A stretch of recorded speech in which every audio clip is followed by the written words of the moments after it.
Birds fly through the sky as we are shown a large and victorious empire called Ares. A crowd moves past a giant statue, and guards patrolling nearby say that the empire is very peaceful. The mustachioed guard agrees but remarks that one can never be sure when the rebels might cause trouble. These rebels were from small kingdoms that could spark a rebellion. The other guard says maybe they've realized rebellion is futile and have given up. The mustachioed guard remarks that it's been very quiet, wondering if perhaps the knights have already handled the problem, and he hopes the peace continues. In another location, a man is saying they should kill the emperor and overthrow the entire empire, claiming it's the only way to reclaim the kingdom. The people around him exchange glances, suggesting someone might be needed for the plan. That's when we're introduced to our protagonist, Count Logan McLean. The strategist remarks that the Book of Visions should never be taken from Logan. Logan acknowledges he's aware of this and leaves the room where he was planning a strategy against the Heirs Empire.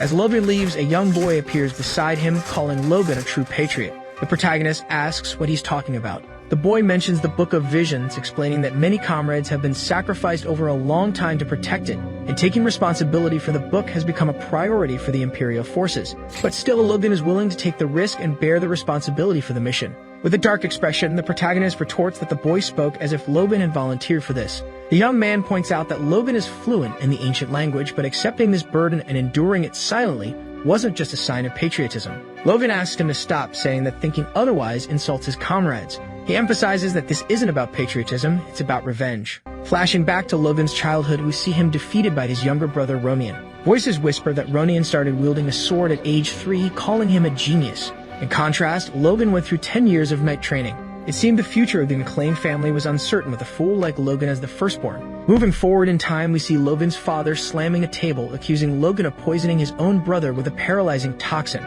He orders Logan to leave, saying that hurting his brother out of envy is unforgivable and declaring that Logan is no longer his son. Logan accepts this judgment, leaves his family, and becomes a mercenary. After 10 years of wandering, he realized how pathetic he had been, but by then, it was too late. Gossiping women discuss a public execution scheduled in the square, and the condemned is Ronian McLean, who fought on the front lines against the Empire. Logan, thinking to himself, still needed to say something to his brother, asking him to please keep living. At the square, we see a blood-stained guillotine and our hero looking terrified. A soldier on stage yells that this is the last time any fool opposes the Empire. Logan swears vengeance against the Empire that killed his entire family. Ultimately, he couldn't ask his brother for forgiveness. At the Empire's castle, guards chase the protagonist, saying he's the one with the Book of Visions. As he flees, Logan finds himself in a dead-end alley and is soon surrounded by guards. With no chance to escape, his only option is to fight. One guard rushes at him, and Logan barely manages to defend against the strike, finding an opening to counterattack. He disarms his opponent and quickly slashes his neck. Another guard appears, cursing at Logan, but Logan quickly strikes, stabbing him in the chin. Then a man sneaks up behind Logan, ready to deliver a deadly blow.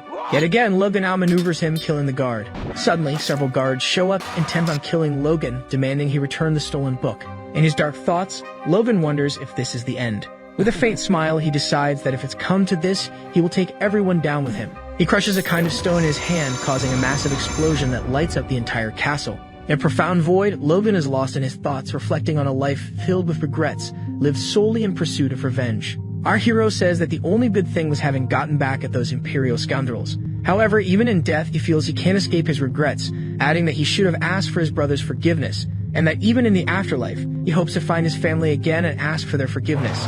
Logan wakes up in bed with his head bandaged, complaining about a severe headache, but questioning how he could feel pain if he was dead. Someone appears beside him, calling him Young Master, and asks if everything's okay. The protagonist sees a very familiar face and says the person's name, Rick. Rick confirms that it's him and introduces himself as a loyal servant of Calm, then asks if Logan is feeling alright. In his thoughts, the protagonist notes that Rick died 30 years ago, and out loud he asks Rick how he is alive. The servant looks shocked and rushes out, instructing the maid to call a doctor, mentioning that our hero must have taken a severe blow to the head. Logan feels confused about what's happening, then looks out the window and sees soldiers training. Noticing the family crest everywhere, he wonders if this is just a dream. Someone enters the room, calling the protagonist's brother, asking if Logan is okay. At this moment, our hero realizes that the voice belongs to Ronian. The boy seems nervous in front of the protagonist, and Logan recalls this moment. It was the day he had his first official duel with Ronian, where he was mercilessly defeated.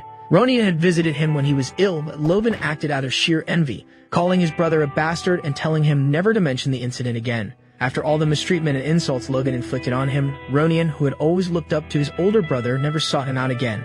Remembering all this, Logan gets a severe headache and his brother, startled, asks if everything is alright.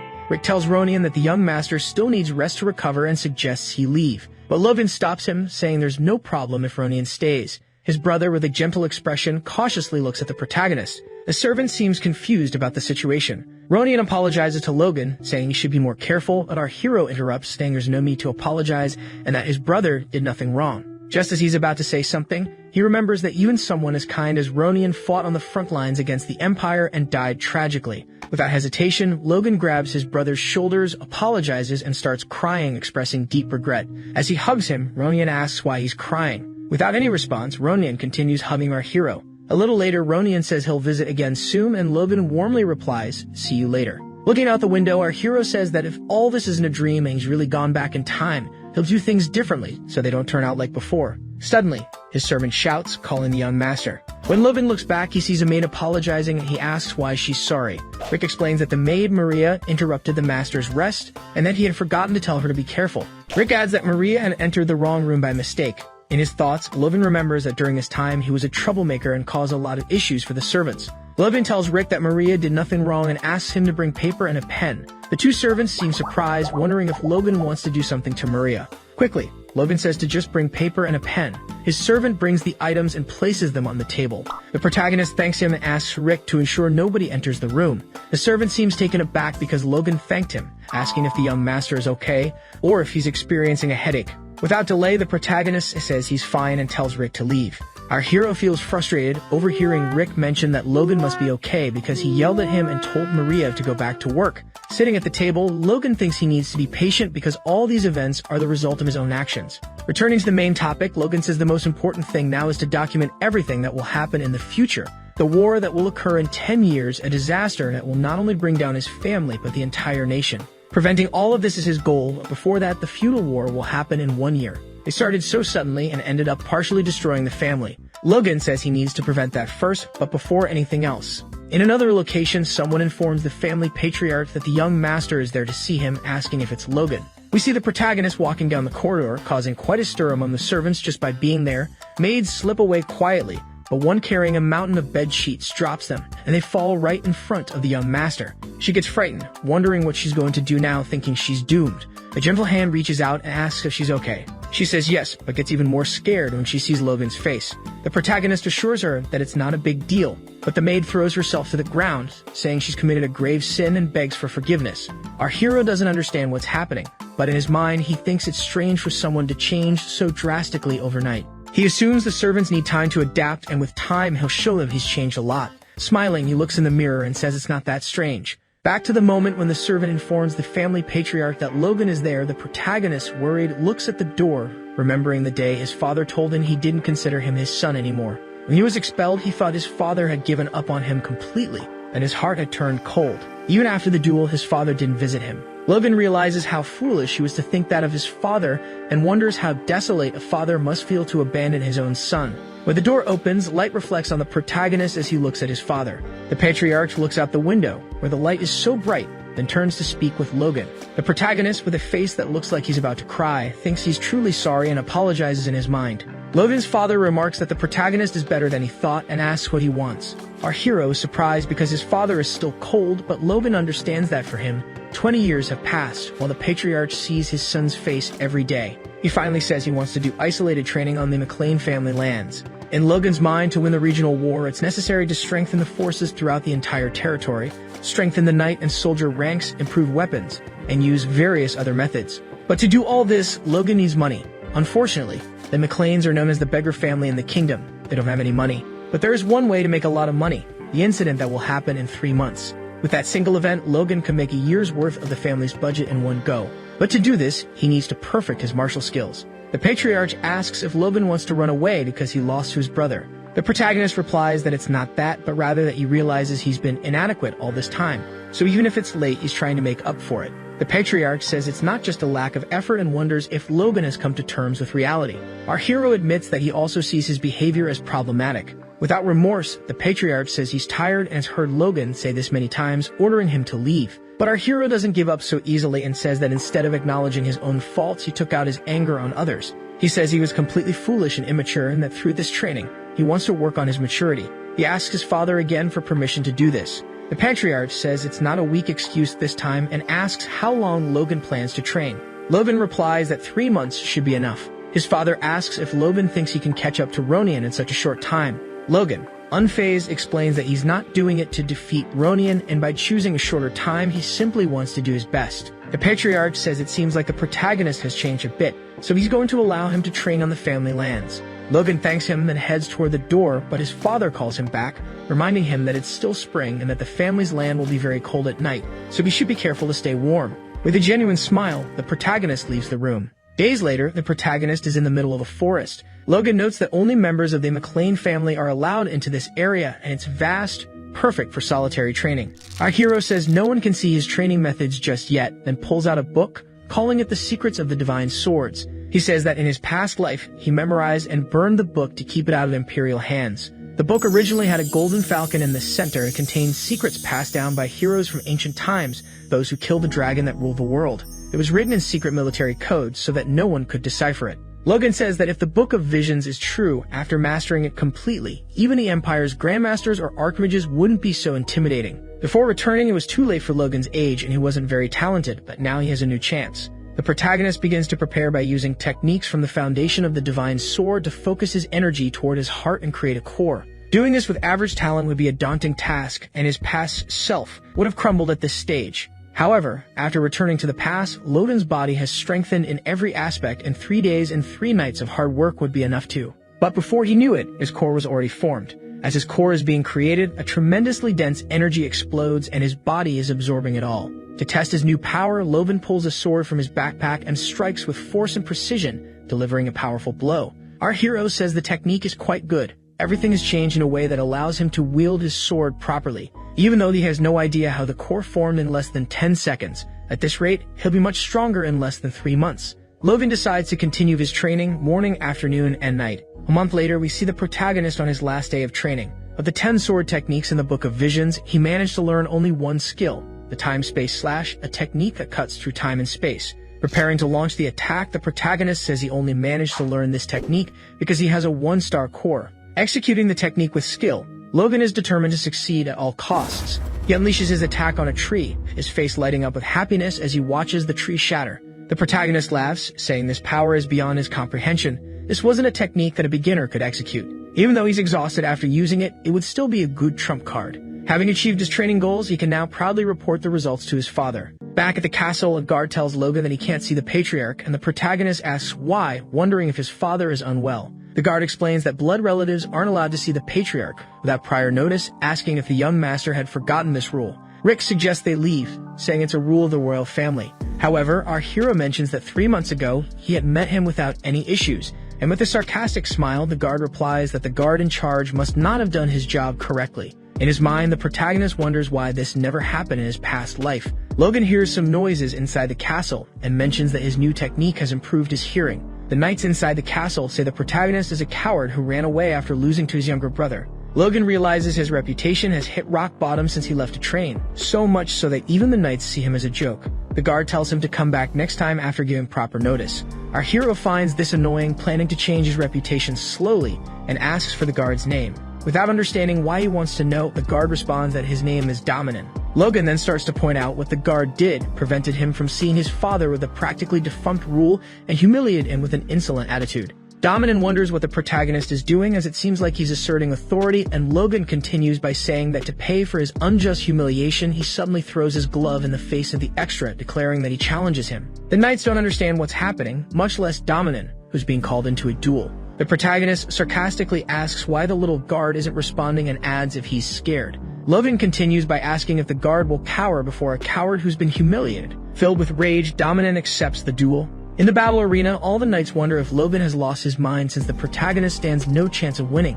They say that our hero was beaten up by Ronian and hid for 3 months to avoid his brother. They start placing bets to see how long Logan will last in the duel. The protagonist, slightly irritated, notices that no one expects him to win. A knight remarks that the young master looks too relaxed and asks him to be careful not to get hurt. In his mind, Logan thinks that Dominant had the audacity to insult him, but doesn't have the courage to say anything to a family member in front of other knights. In the end, he's just a coward. Rick, watching from a distance, says that his master really is going to fight against the knight. Someone arrives to announce the duel between the two, saying the battle will start now. For safety reasons, they'll use wooden swords. The knight nods at Logan to continue the introduction, thinking that the protagonist is being very stubborn and that to reduce the risk, they decided to use wooden swords. But for a power-based knight, killing someone with a wooden sword isn't that difficult. Even so, he goes along with it because whatever happens isn't his responsibility. And then the duel begins. The two take their positions and Dominant quickly uses his mana core. All the guards are shocked because the knight really doesn't want to hold back, and using this against a human could be deadly. Others wonder if using this isn't considered cheating. With a calm demeanor, Logan notices that everyone feels intimidated by an overpowered mana core, adding that the energy from the core is leaking and that Dominant can't even control it. To make Dominant impatient, the protagonist asks if he's feeling agitated, as if something's bothering him. Then the knight prepares to attack with full force and charges toward the protagonist, with everyone shouting at Dominant to take it easy. The knight says he'll end it with his secret technique. Without moving a muscle, the protagonist just watches everything happen, effortlessly dodges and counters, knocking Dominant to the ground without any resistance. Logan says that Dominant calls himself a knight, but he lost in such a pathetic way. Everyone watching is impressed, realizing the protagonist is also a core user. In a badass pose, our hero calls the referee and says he wants to give Dominant another chance. The referee nods and kneels to ask if the knight is okay. Dominant doesn't understand what's happening, wondering if he's weaker than young boy. In a cowardly attempt, he tries to attack the protagonist, but Logan, with a look of indifference, delivers a powerful strike, sending the knight flying. Our hero sees that Dominant is down again, commenting that he even gave him another chance, then adding that the knight should consider retirement. When Dominant is about to admit defeat, Logan strikes again, and in his mind he says he's shown a lot of mercy to a vassal who tried to defy his superior, so it's time for his punishment. Without any remorse, the protagonist starts beating Dominant, and the latter begs Logan to stop, with others saying this is too cruel. The knights ask if this is the same young master they knew, wondering how he could change so much in just 3 months. His strength had awakened and his skill had also improved. It was as if he had been a swordsman for decades. After the punishment, the referee announces the winner is Logan McLean. In the patriarch's room, his father says that everything the protagonist has done is quite impressive, asking what happened during a training that caused such a change. Logan says he just abandoned his ambition and left everything behind, and while training with that mentality, he felt the core forming within him. In his mind, he acknowledges it might sound like a lie, but in his past life, when he abandoned everything to avenge his family, he eventually obtained his core, and that happened when he was 40 years old. His father says he understands what Logan is talking about and agrees that the protagonist has indeed changed. What was the first thing he did to challenge a knight? Logan, without fear, says the soldier deserved it. He asked his father if he knew about the stories the knights were spreading. The patriarch says he knew but asked again if it was necessary to go that far. Without any courtesy, Logan says it was necessary. His father is surprised by his son's response. The protagonist explains that the man was trying to tarnish the patriarch's image and making jokes about him.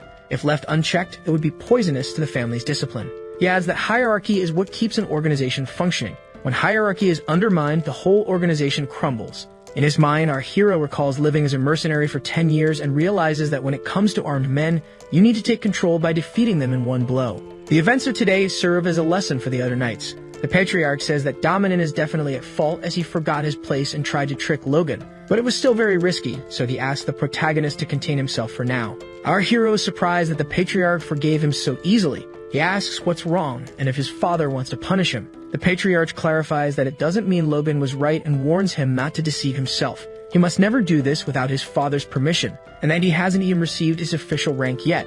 Logan says he'll remember that. His father adds that his fiancée is coming to visit him. Surprised, Logan comments that she's finally coming, his cash cow. Her name is Princess Rena. We then see the princess arriving at the castle, and everyone is captivated by her beauty. A guard remarks that the young master is very lucky. Rena introduces herself to the patriarch, who comments that the princess has become a lady. Rick, also waiting for Rena, notes that the last time he saw the princess, she was quite young, but now she's become unbelievably beautiful. But when he looks at the protagonist, he notices that Logan isn't excited. Even though she's his fiancé, he should be the happiest one here. The princess pulls out a letter entrusted to her by the count, then begins to read. 30 minutes later, the guards complain that the letter is too long. In the closing words, Rena announces that due to unavoidable circumstances, they are requesting to break off the arranged engagement set up by the patriarch. A hush falls over the area. Our hero deduces that the real message behind this is that the count doesn't want his daughter to marry a loser. With a grim aura, the patriarch states that breaking the engagement without a proper reason is House Wolves trying to humiliate the McLeans. Rena clarifies that this is not the case and explains that she came personally to avoid any misunderstandings.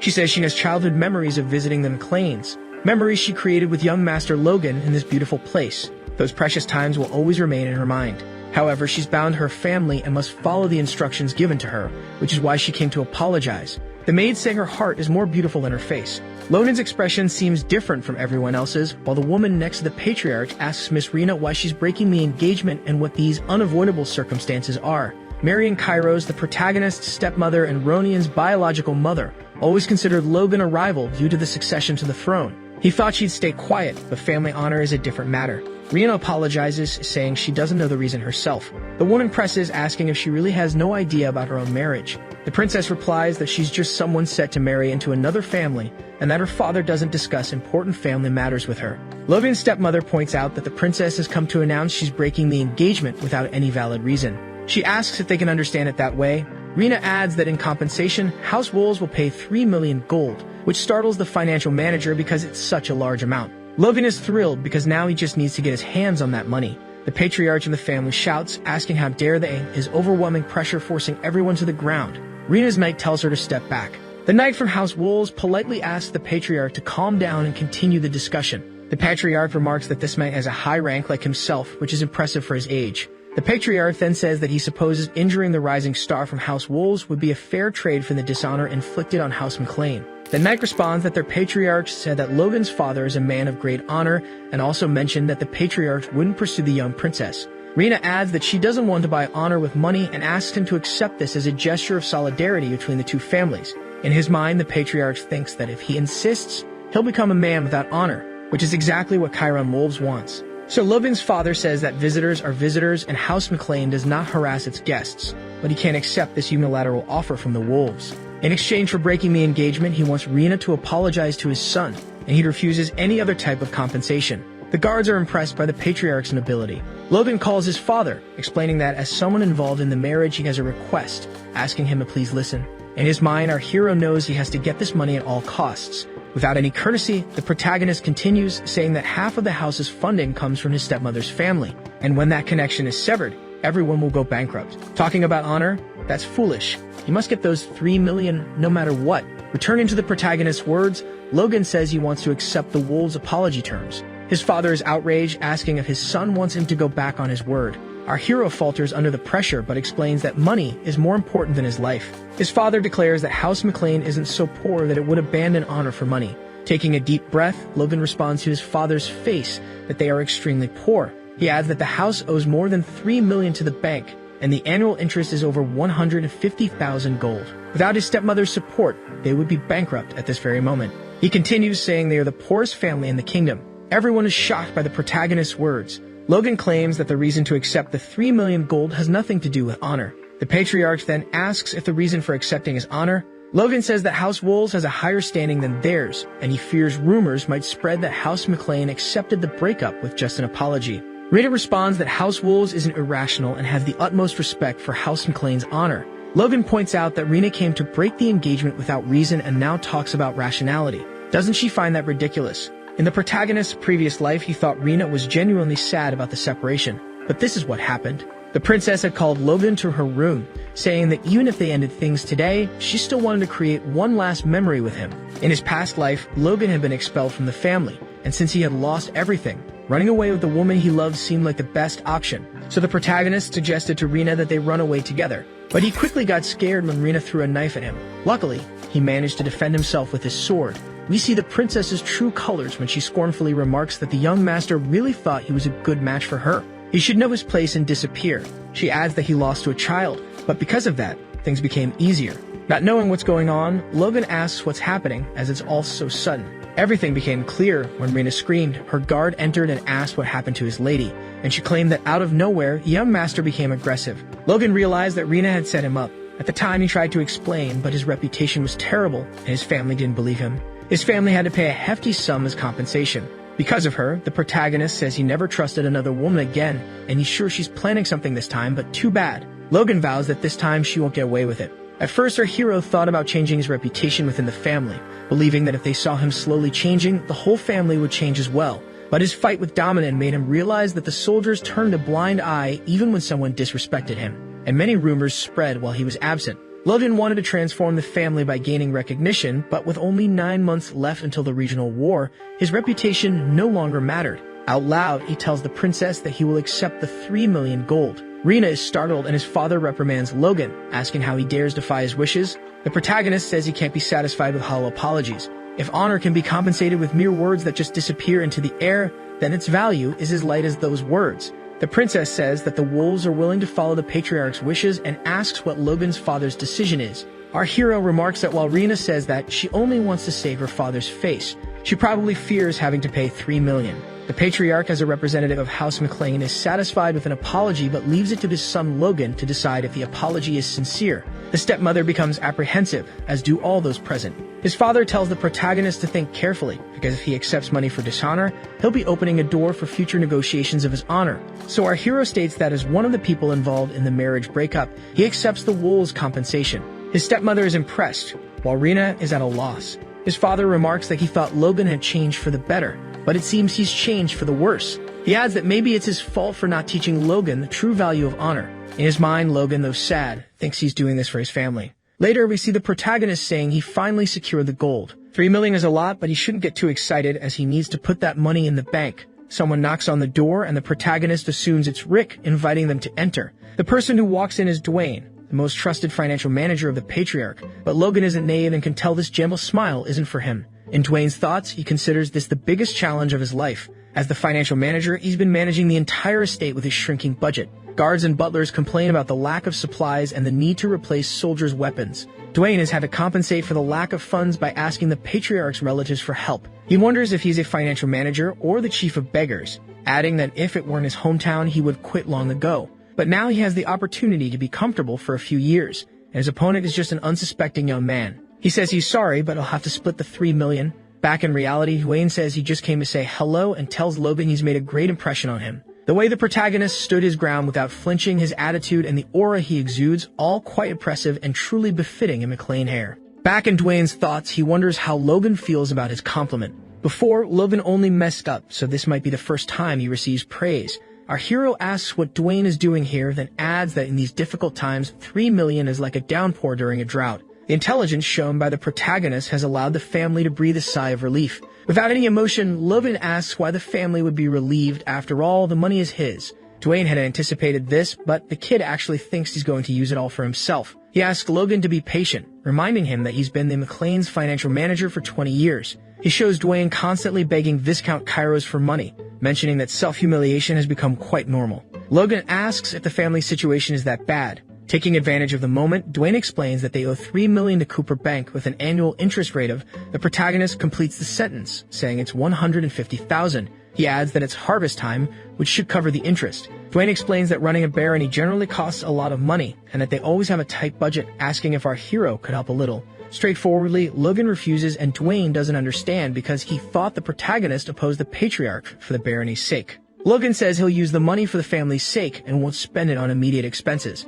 With a serious look, he explains that you must consider the future. Dwayne, still underestimating the protagonist's capabilities, just asks him to hand over the money quickly. Logan asks what would change if he used that money to cover the family's debts. Dwayne replies that they have a larger budget and the management of the estate would be easier for a few years, giving them some breathing room. Our hero asks what they'll do after that, suggesting they'll likely end up in debt again without any unique products. He states it's a vicious cycle, and he's trying to break it by using the money for his plan. Dwayne wonders if this is the same slacker he used to know, as he thought the protagonist was just a kid who didn't care about family matters. Logan says he has a request, and if Dwayne can do this for him, he'll help cover some of the family's expenses. Dwayne seems intrigued and asks what the request is. Logan says he needs him to gather some mercenaries. A little later, we see the protagonist in armor, and Rick asks if Logan is really leaving. He confirms, and his butler asks where he's going. Logan replies that he's going to make money. Rick mentions that he already has plenty of money, but the protagonist says he needs much more. The butler insists that he's sure the patriarch won't let Logan leave, pointing out that the atmosphere in the castle is quite tense.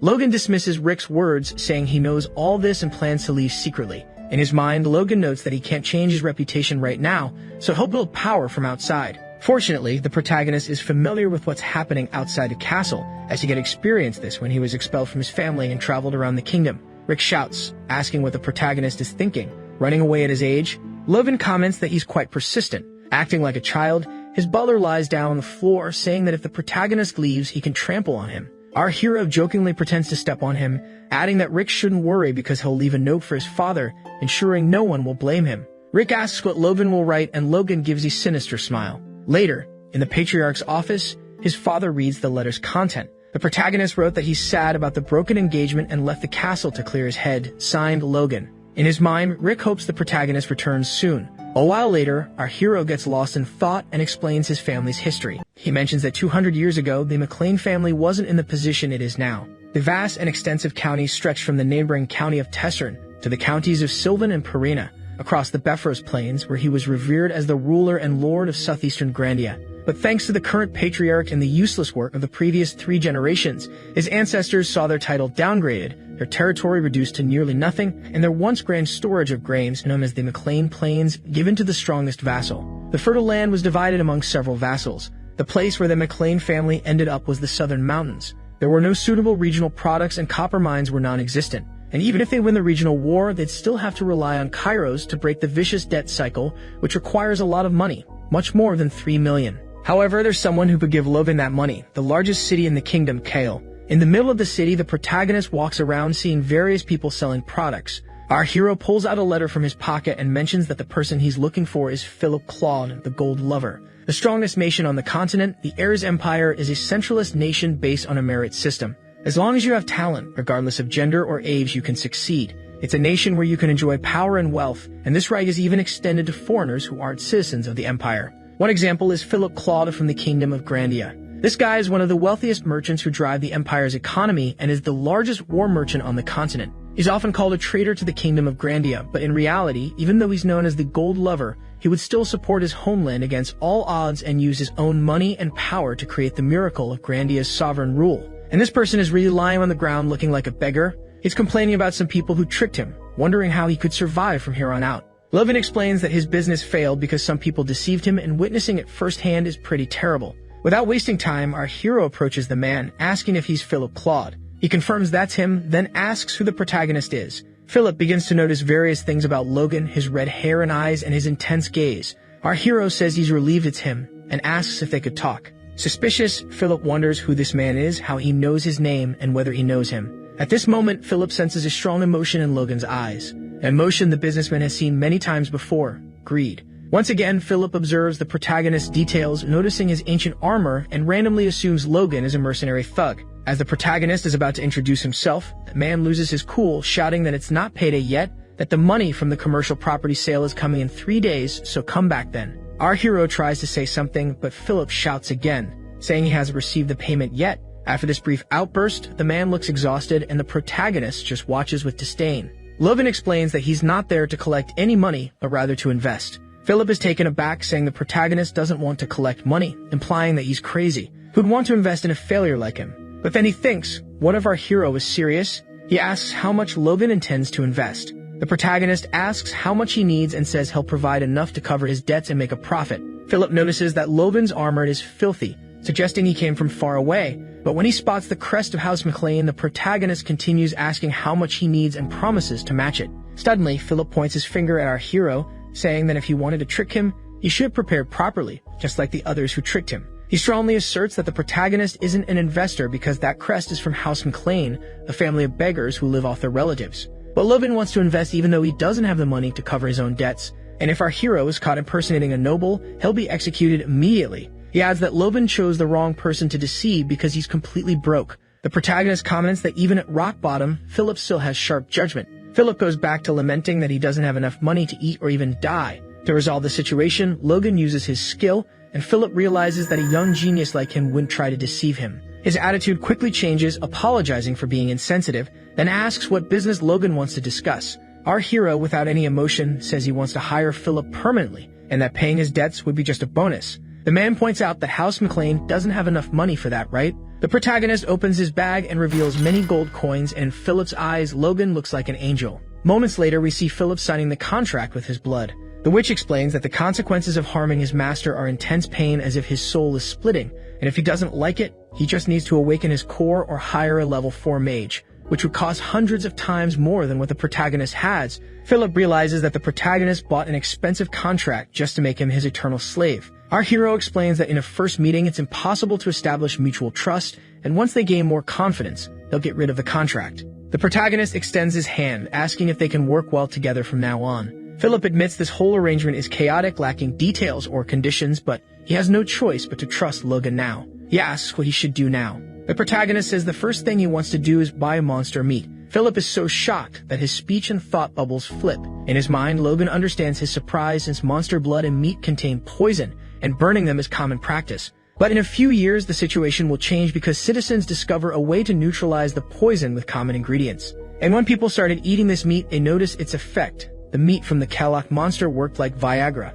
People who had damaged or visibly infertile private parts found that after eating the meat, they were functioning again, and a year after the Magic Tower validated this as a powerful Viagra, Kalak became impossible to find across the continent. A species vanished simply because it was good for virility. With this knowledge, Logan could turn his 3 million into more than 100 million in just a few months. Philip, looking at the protagonist, wonders if he should run. Elsewhere, the background character is shocked after the protagonist mentions he'll spend 1 million on monster meat. They start discussing transportation costs for the meat, and Logan is planning to hire the entire mercenary guild to hunt the monsters. Philip agrees this method is good, but suggests going to the Merchants Guild because they'll sell anything for money, and they might supply all the Kalak meat in the kingdom upon request. This approach is quicker and cheaper, and right now the meat has no value, so they'll accept any price for it. Logan calls Philip an amazing kid because even he hadn't thought of this strategy. The man says that from now on, the protagonist shouldn't concern himself with money-related issues and should leave everything to him. Our hero asks for one more thing, which is for Philip to buy something in large quantities for now,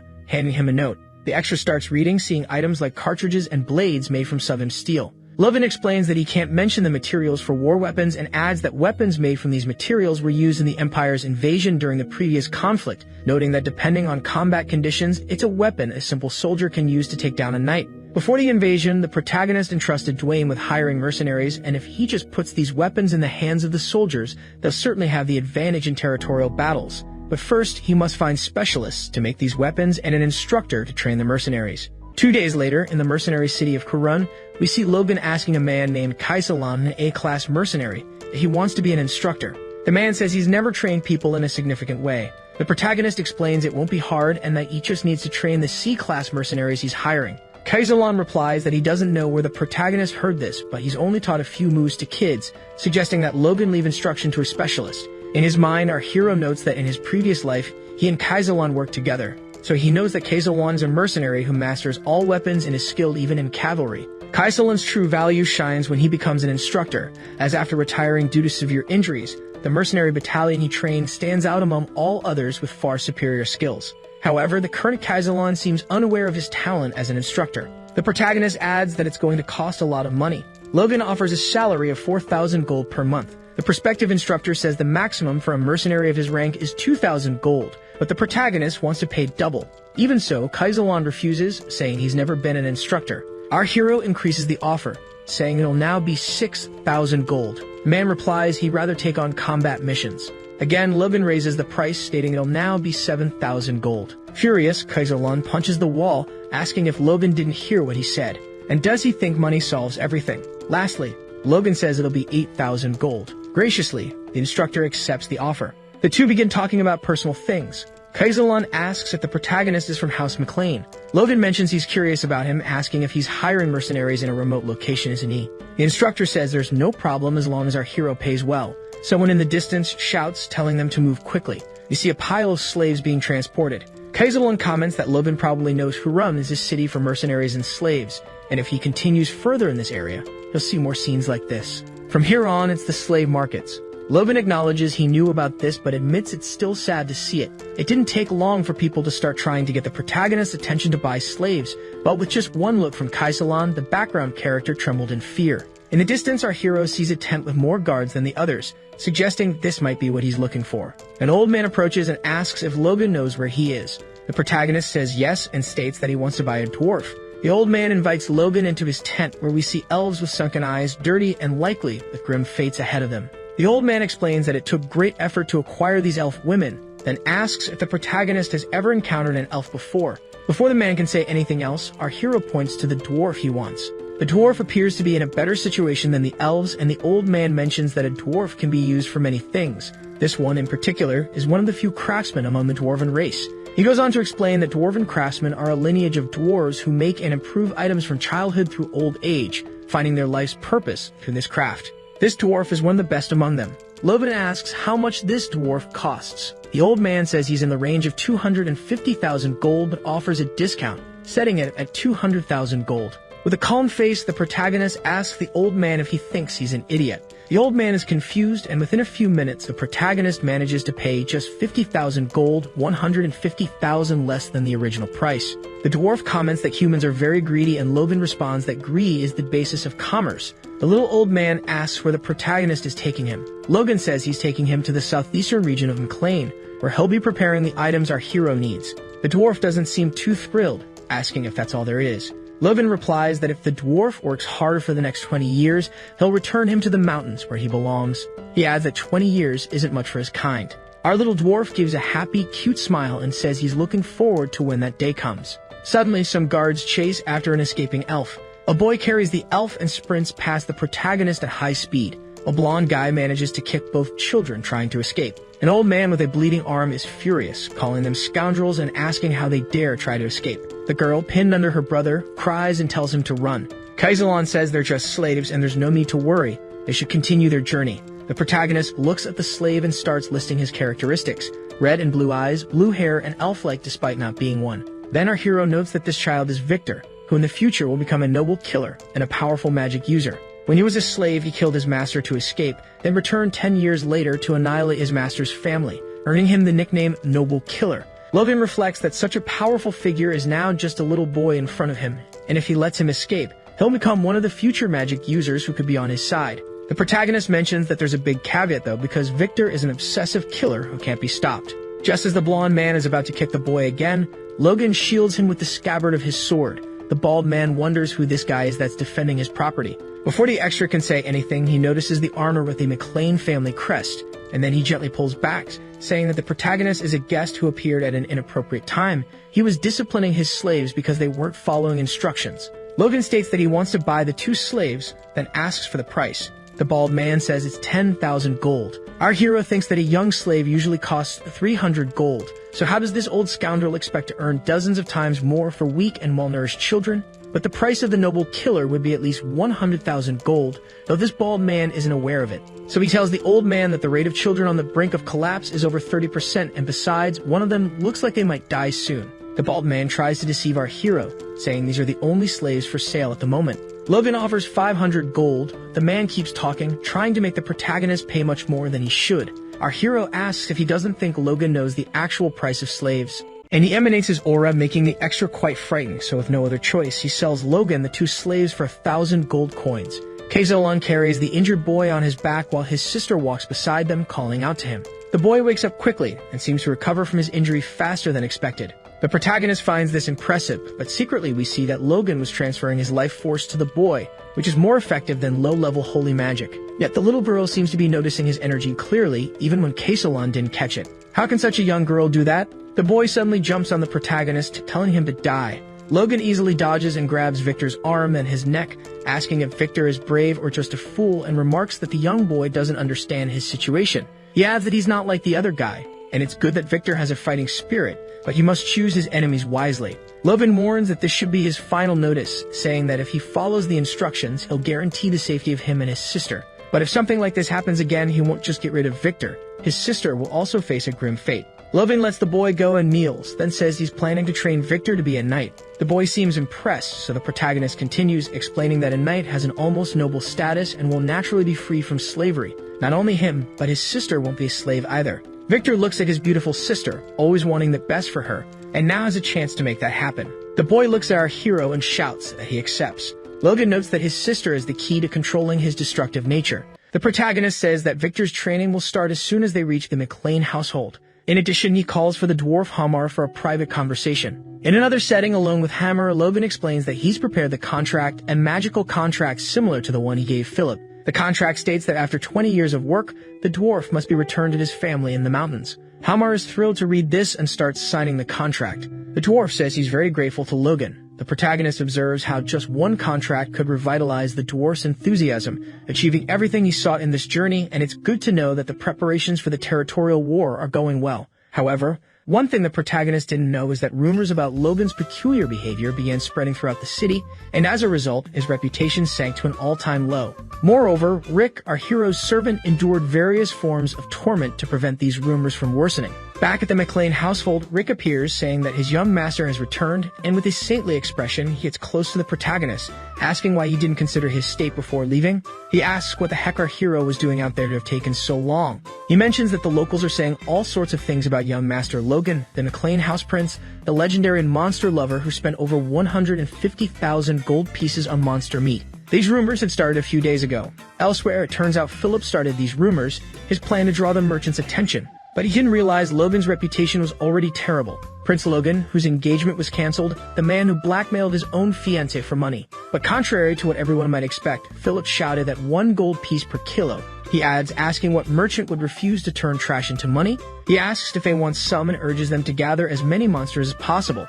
And that's how the rumors started. Our hero laughs, saying that Philip did a great job. Rick questions if this is the time to laugh. He asks Logan to look at his friend's expressions and understand the murmurs among the locals, adding that it's not a quiet moment because the patriarch seems quite irritated. In the patriarch's room, he asks if Logan took the opportunity to run away from home. Our hero says that wasn't running away, it was more like a little trip. His father says that when he heard the rumors, it seemed like the protagonist was quite excited, and at least he looked satisfied. Logan responds that rumors are just rumors, and he feels no shame for what he did. His stepmother tells the patriarch that the young master is unaware of his own situation, and if this continues, the family's reputation will be damaged. Without remorse, our hero says his stepmother is being overly hasty, and he used the wedding money however he wanted. The old woman gets angry and asks the patriarch if he's going to allow this. Suddenly, Logan's father shouts for everyone to be quiet, saying he wants to be alone with the protagonist. The stepmother tries to say something, but the patriarch orders her to be quiet. After a while, Logan's father asks what's going on, wondering why his son is doing such crazy things and stating that he'll speak frankly, father to son. The protagonist responds that the patriarch wouldn't understand even if he explained. His father says he doesn't doubt Logan's understanding, but has heard many people speak ill of him. Comments like the young master being violent and cruel, obsessed with money, recently losing his mind.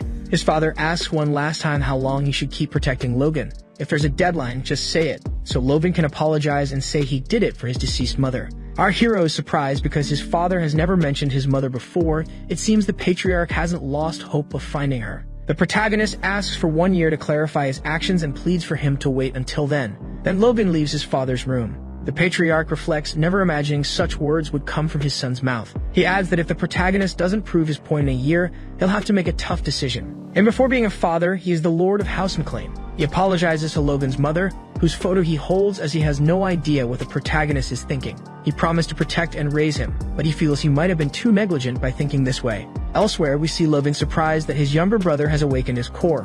Ronian says it was difficult, but he managed in the end. In his past life, Ronian awakened his core during the regional battle, so Logan didn't expect him to awaken at such a young age. His brother says it's all thanks to Logan. Ronian mentions that the knights tried to stop him from seeing Logan. The protagonist is more surprised because Ronian managed to awaken his core just to find him, and when he did, he defeated the knights. Our hero remarks that when Ronian's power stabilizes, he'll teach him the celestial sword technique, and he could become much stronger than he was in his past life if he continues down this path. In a rest house in southern McLean, the protagonist talks with Dwayne. He says the C-class mercenaries he recruited are here, totaling about 350. The mercenaries start arguing among themselves, wondering if this is the client and questioning if they haven't been deceived. Another one says it's impossible for a baron to hire the mercenary guild unless he's crazy. Someone else says the rumors about the protagonist aren't very good.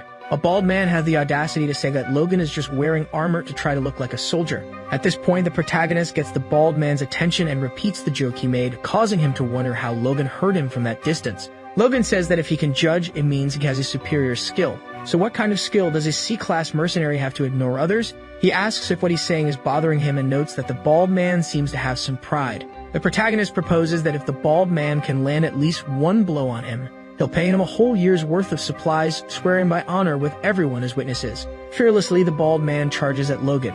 Everyone is impressed by the bald man's size and wonders if he's actually a B-class mercenary. Selfishly, he says that Logan can make the first attack. The protagonist asks if he's sure. The bald man says not to worry, he doubts a punch could hurt him. In a split second, the big man gets punched in the mouth and everyone is shocked. With one punch, the bald man is on the ground while the protagonist looks down at him. Logan stretches, asking who's next. Everyone is nervous because Logan already has a core at his age. Even Kaisalon admits he knew the protagonist was a bit unusual, but not to this extent. Logan introduces himself to everyone and says many might be curious why he hired so many mercenaries. Our hero explains that he gathered everyone to train them in cavalry using crossbows. People start murmuring among themselves, some questioning if anyone has ever shot a crossbow while on horseback and pointing out that reloading takes a long time. Kaisalon warns Logan that crossbows aren't efficient for cavalry use. The protagonist says he understands and explains that crossbows have more firepower than bows, and novices take about a minute to reload a crossbow, typically needing to brace it with a counterweight. However, even if you're riding a horse, even if you carry several preloaded crossbows, the firepower runs out in less than a minute, which can seem complex. It might seem like Logan is toying with his money, but he says he's very confident. Our hero asks Kaisalon to train them well, adding that this crossbow cavalry will become an overwhelming force, providing a significant advantage in the territorial war, greatly benefiting House McLean. A few days later, we see Logan with a qualification letter, noting that out of 350, only 312 passed the test, which is decent. Hamar asks the protagonist what that is. Logan explains it's the crossbow project that the dwarf will work on. Our hero says this crossbow was a weapon he used for decades in his previous life, and he designed its structure from memory. Hamar is quite skilled, so he might be able to make the crossbow. The dwarf starts listing the features the weapon should have, including a cartridge attached at the back to store the bolts and reload them automatically, and it should be able to fire 3 bolts at once. Hamar asks who came up with this silly idea. Logan says it was him. The dwarf admits that upon closer inspection it's quite clever. However, he points out that with this design, the string might not withstand so many continuous shots and could break. Attaching a wooden box at the back might also cause discomfort for the shooter. He asks how the protagonist plans to solve these problems. Logan suggests reducing the size of the bolts to decrease the cartridge's size, making it disposable after use, and modulating the cartridge to reload after each shot. From now on, they'll call it a magazine. Hamar says that's absurd because even for a skilled shooter, it's hard to fire twice in 1 minute, so this would be beyond common sense. Logan mentions it's a weapon developed in the future. Our favorite dwarf says the materials are minimal. It's just a cartridge, a piece of metal, a string, and a bow. The protagonist asks how long it would take to make something like this and says it seems impossible he could give up. Without any hesitation, Hamar says it would only take 1 month to make something far superior. In a different setting, we see someone running, and upon closer inspection, it's Victor. Logan is training the boy to the extreme, and he seems very exhausted. Without stopping, our hero observes that it hasn't been 3 days, but Victor has already changed significantly. The protagonist shouts for the boy to rest, after which he collapses from exhaustion. His sister rushes over to take care of him, and Logan comments that a 14-year-old just ran 20 kilometers. Indeed, the boy has talent, and he likes his perseverance to keep fighting until the end. Logan says the violence of an assassin doesn't come from their nature. The reason Victor changed so much in his past life is probably because something happened to his sister. Soon, the protagonist calls the boy to continue training, announcing that from now on, he'll teach him the Grandia Kingdom's fencing style. Anyone who is a knight's apprentice in this country learns it. Our hero tells Victor to watch as he demonstrates the fencing, raising a gust of wind with one stroke. In his mind, the boy admits he's very tired and on the verge of collapse. But if the price for this fatigue is food and a comfortable bed, it's all worth it. Victor then mimics Logan's movement. The protagonist is impressed because with just one demonstration, the boy could do the same thing, and he's sure his brother Ronian isn't on Victor's level. Our hero tells Victor that if he increases his endurance and can perform the Grandia fencing style over 1,000 times perfectly, he could be called a knight. Hearing this, Victor's eyes light up, excited about the possibility of becoming a knight. Logan says that if Victor needs anything else, he can ask Rick, but the boy says he doesn't need anything except he asks the protagonist to take care of his sister. Logan notes that even if the boy isn't involved in the war, he'll become a necessary force for the conflict, and the mercenaries training with Kaisalon will be a uniquely powerful force. However, being overly optimistic about expectations can be somewhat problematic. Hamar might not properly manufacture the crossbow, and the mercenaries might not use it correctly. That's why he can only be cautiously optimistic about the future, and he also needs to prepare another plan. Elsewhere, with the patriarch, he asks if the protagonist wants to participate in knight training. Logan confirms, saying that he wants to do that. In another place, we see a forest illuminated by a sunny day. In the Heinkel McLean training field, the commander of the knights calls for the attention of all his soldiers. He states that from that day on, the young master Logan will join their training. Some soldiers are astonished, not believing that someone with such a bad reputation as Logan would be joining them in training. Even Heinkel feels a bit uncomfortable with the situation, but remains silent. In a flashback, the knight remembers the moment when he received orders from Patrick to train Logan. Heinkel tries to argue that this would create dissatisfaction among the knights, but Patrick responds that he wasn't asking for Logan to receive special treatment. Then, using his authority, he orders the chief of the knights to treat the boy like a new recruit and put him through intense training. Back in the present, Heinkel thinks that even so, Logan was still the Lord's son, and it would have been easier if Patriarch had asked to train the boy gently. Seeing that the chief of the cavalry was deep in thought, Logan tells him not to worry. He says that if he falls behind even once during the week of training, he will quit on his own. Seeing this as an opportunity, Henkel quickly agrees. And in his mind with malice, he thinks that for the next week, the intensity of the knights' training will be tripled.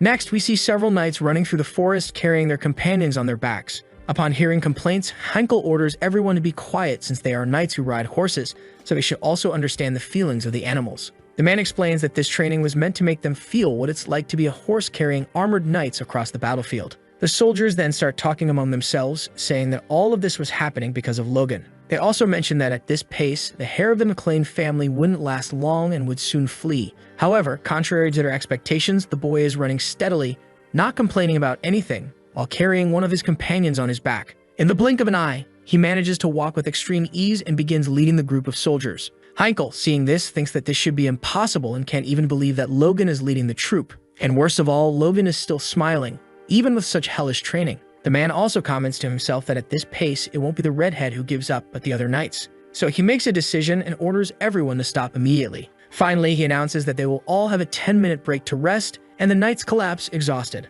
Logan is disappointed that he can't continue his training. Henkel approaches him and asks how the young master is feeling. The chief of the guard questions whether Logan is feeling heavy, while thinking that if the boy was honest and said it was really difficult, they could stop. However, surprising the man, the boy responds that he can handle it. The boy also adds that the training is excellent, and that if the knights actually did this training every day, they must be incredibly strong. Then the boy says that he is eager for more training like this. At that moment, the chief of the guard becomes really uncomfortable and practically gives up on his entire plan. Our protagonist, seeing this reaction, doesn't understand why and simply decides to ignore it. At night, Logan is in the middle of the forest, wondering if all the knights have already left. The young man thinks that the knight's training is only a backup in case all his plans fail, so he intends to form a friendship with the other knights.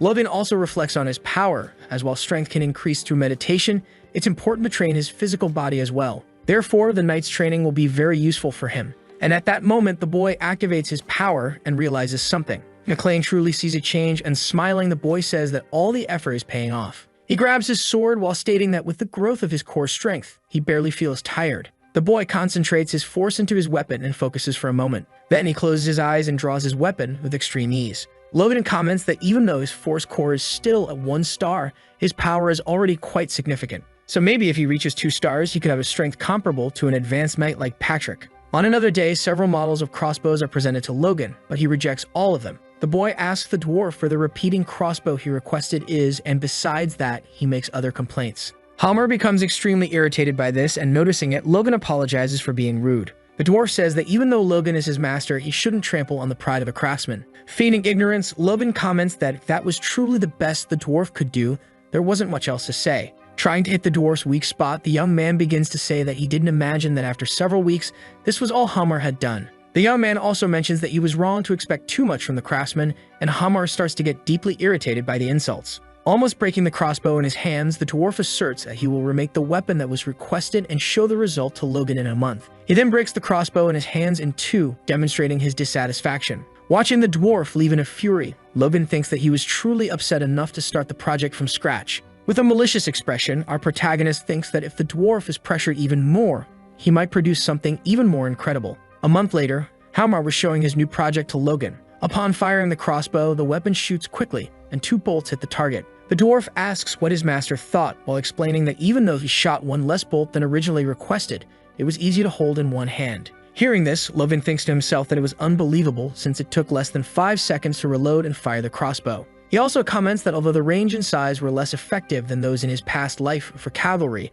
it was incredible, and the performance was exceptional. Ignoring all the dwarf's remarks, Logan can only think about how they still had months before the war, and even so, they had already achieved extremely good results. Seeing that he was being ignored, Hammer asks what the young man was thinking. But suddenly, Logan grabs the dwarf in his arms and starts saying that he did a good job. The protagonist continues praising the dwarf, while the small man becomes extremely shy from having his work recognized. With an extremely gentle look, he says Hammer's name, and the dwarf, blushing, asks why his master was calling him. However, changing his expression, the young man asks if the dwarf could make 400 of those crossbows in 2 months. After a time skip, we see someone else firing the new crossbow and hitting a tree dead-on, piercing it. The person testing the weapon was Kaisalon, who remains silent for a moment. The The mercenaries behind him comment that it was incredible, since the shots go very far and the consecutive firing of bolts was quite impressive. Kaisolun couldn't believe it, thinking it was impossible for a crossbow to be reloaded from the front and still have all that range, power, and speed. He thinks that if an army of 300 or more mounted troops were armed with those crossbows, they would be practically invincible. The man tells Logan that he truly was incredible, since that's why the young man had talked about cavalry with crossbows. Shy, the boy agrees while thinking that even so, Hamar had a lot of difficulty with it. The claim reflects that even with a few extra craftsmen helping the dwarf, he couldn't have imagined Hamar would complete it in 2 weeks. The young man also states that he would like to share this with the Order of Knights and Soldiers, but there would be some problems, including the risk of leaking the technology. Logan tells Kaisolun that from that day forward, the man should equip the mercenaries with the crossbows and kill all the monsters around that territory. The red-headed, seeing his vassal's hesitant attitude, asks if the mercenary thought it was impossible. Kaisolun feels challenged for a moment, and looking at the bolts that hit the tree, he says it might be possible. Our protagonist finally asks him not to dwell on pessimistic thoughts, but rather make it possible, because if he doesn't succeed, all of it will be in vain. The mercenary, looking at his master, thinks that the young man didn't make that weapon to subjugate monsters and wonders if the boy was preparing for a war. Sometime later, a soldier is commenting that someone had enormous stamina. The person the soldier was referring to was our protagonist, who was carrying 2 companions on his back. Other members of the army watch the scene, trying to understand how the boy could be so strong. The 2 knights continue gossiping about how it was incredible to think that Logan, after losing to his brother, managed to turn things around and become much stronger. And even more impressive was how he had been consistently enduring the training for more than a month. The training was initially designed for Logan to quit, but it had now solidified into a new symbol for the Order of Knights. It became an unexpected motivation for the lower-ranking knights who had been taking it easy during their training and becoming weak. Because of this, the members of the army started to truly understand and empathize with their horses, forming bonds of friendship with the animals. One of the knights being carried by his friend comments that he had eaten too much the night before and apologizes for it. His companion tells him not to worry about his weight since he would carry his friend no matter what. The final bonus generated by this new training was the strengthening of bonds between the knights. Heinkel comments that he persisted with the training because the young master hadn't given up, but he hadn't expected the results to be so immense. Looking at Logan, the man admires the boy and is extremely happy with his presence. As he feels something tingling in his neck as if he's being watched, our protagonist starts to wonder if he's tired or sick. As night falls, we see the redhead meditating cross-legged on his bed. The boy was thinking that after pushing his body to the limit with the training, he had been stimulating his internal consciousness with meditation and was making progress. Logan states that he had seen signs of a shift in strength, and if he could improve his martial powers according to his expectations, whether as a superhuman or a master or archmage, he could surpass all the monsters he had seen in his past life. Finally, the boy sighs and his core begins to glow intensely. He starts to speak in an unknown language and his heart begins to pump even harder. All that energy from the core starts to spill out across the room and spread. Then suddenly, what seemed to be a completely disorganized core turns into a perfect sphere. Logan celebrates, exclaiming that his 2-star core is finally complete. The young man states that he now has the foundation to learn the next technique from the sword's secrets. He also comments that, considering the power that the first technique gave him, he was sure the second technique would be even more powerful. The boy also mentions that if he could specialize in this technique before the war, not even a high-ranking knight would be able to stop him. The next day, the sun shines over a flat field. Some monsters are roaming around the territory when they start hearing the sounds of galloping horses. The monsters see an army of humans riding horses and begin to run. Kaisolun finally gives the order to his allies, clenching his fist. Then, all the mercenaries begin to enter a specific formation to eliminate the monsters. They aim their crossbows, and after entering a proper formation, they fire at the undead. The creatures try to run, but they are easily hit by the bolts. Several monsters are struck in the back and finished off almost instantly. Finally, they manage to corner and defeat all the beasts. Even after all this, Kaisolun remains silent for a moment. The mercenaries are impressed by what they were able to accomplish. Everyone is extremely happy with the new weapon, as it had practically no recoil and was extremely effective. Logan is also present, observing and analyzing the progress of his soldiers. The boy states in his mind that the swarm of more than 100 monsters was wiped out in less than 10 seconds, and the mercenaries had practically mastered the new crossbow. Finally, he mentions that it was worth the effort to hunt so far from the territory. Kaisolun asks if his master was satisfied, and the boy replies that he was, since the mercenaries were a complete mess during the first hunt, but had improved greatly. The long-haired man, hearing this, remains silent for a moment. Then he asks why Logan was making all these preparations. Since he had never heard of a mercenary army with that much firepower, he wonders if the Lord was planning to hunt monsters across the entire continent. But before Logan could respond, he hears someone calling his name. An unknown knight arrives at the scene, extremely breathless and tired. Kaisolun asks what was happening, and the unknown person says that someone named Rick sent him there. Our protagonist is confused, but before he can say anything, the man explains that something happened the day before. He says that Viscount Tesseran has declared war against the McLean family. Upon hearing this, Logan appears extremely shocked and astonished. Through a crystal ball, Viscount Tesseran can be seen extremely angry, declaring that due to the grudge over his ancestors' murder, he blames the McLean house. On the other side, watching this transmission was Patrick, extremely confused. Later, in the meeting room, some nobles were discussing that it was something from the past, yet Tesseran was now blaming the McLean family. Heinkel then questions what the patriarch of the family will do. The man says that only Tesseran's Order of Knights has a larger number than theirs, and even if Patrick goes, the chances are slim. Chaos erupts in the meeting room, and all the nobles start trying to decide what they should do. Meanwhile, Patrick, extremely irritated, slams his fist against the table. He then orders everyone to shut up immediately. The patriarch states that even though the authority of the royal family is not as strong as it used to be, Tesseran simply declared war without asking, meaning everything was planned. Because of this, Patrick mentions that those who spoke about making peace didn't even think before saying anything. He then orders everyone to prepare for war and make a plan for victory. The nobles are reluctant about that decision, but they cannot deny it. One of the people in the room asks if the young masters will also go to battle. Ronian's mother becomes extremely worried at that sudden question. Marion then turns to her husband for an answer. Patrick, determined, says that his sons will also go to war. He explains that Ronian's strength has awakened and Logan is also of age, so he must do his part. With that, the nobles become a bit more hopeful since the two were promising knights. Rick, upon hearing all this, becomes anxious because it was bad news as young master Logan was far from the territory. He then runs out of the room thinking he must warn his master about this as quickly as possible. It is then revealed that this entire flashback was narrated by the man who came to give Logan the warning. For some reason, our protagonist remains silent but extremely troubled. He thinks that based on his memories from his past life, the war wasn't supposed to start for at least 2 more months. The messenger also urges Logan to hurry as the Tesseran house completely ignored tradition and was already moving toward battle. Upon hearing this, McLean makes up his mind, stating that there was no more time to think. Behind him, Casalon informs him that the mercenary army is ready and all the men agree. The young man is surprised by this sudden readiness and asks Kai why he doesn't seem very shocked that a war has begun. Kai replies to his master that mercenaries are lovers of war, so they are always prepared. Besides, they also have an excellent weapon in hand, and of course, they wanted to use it.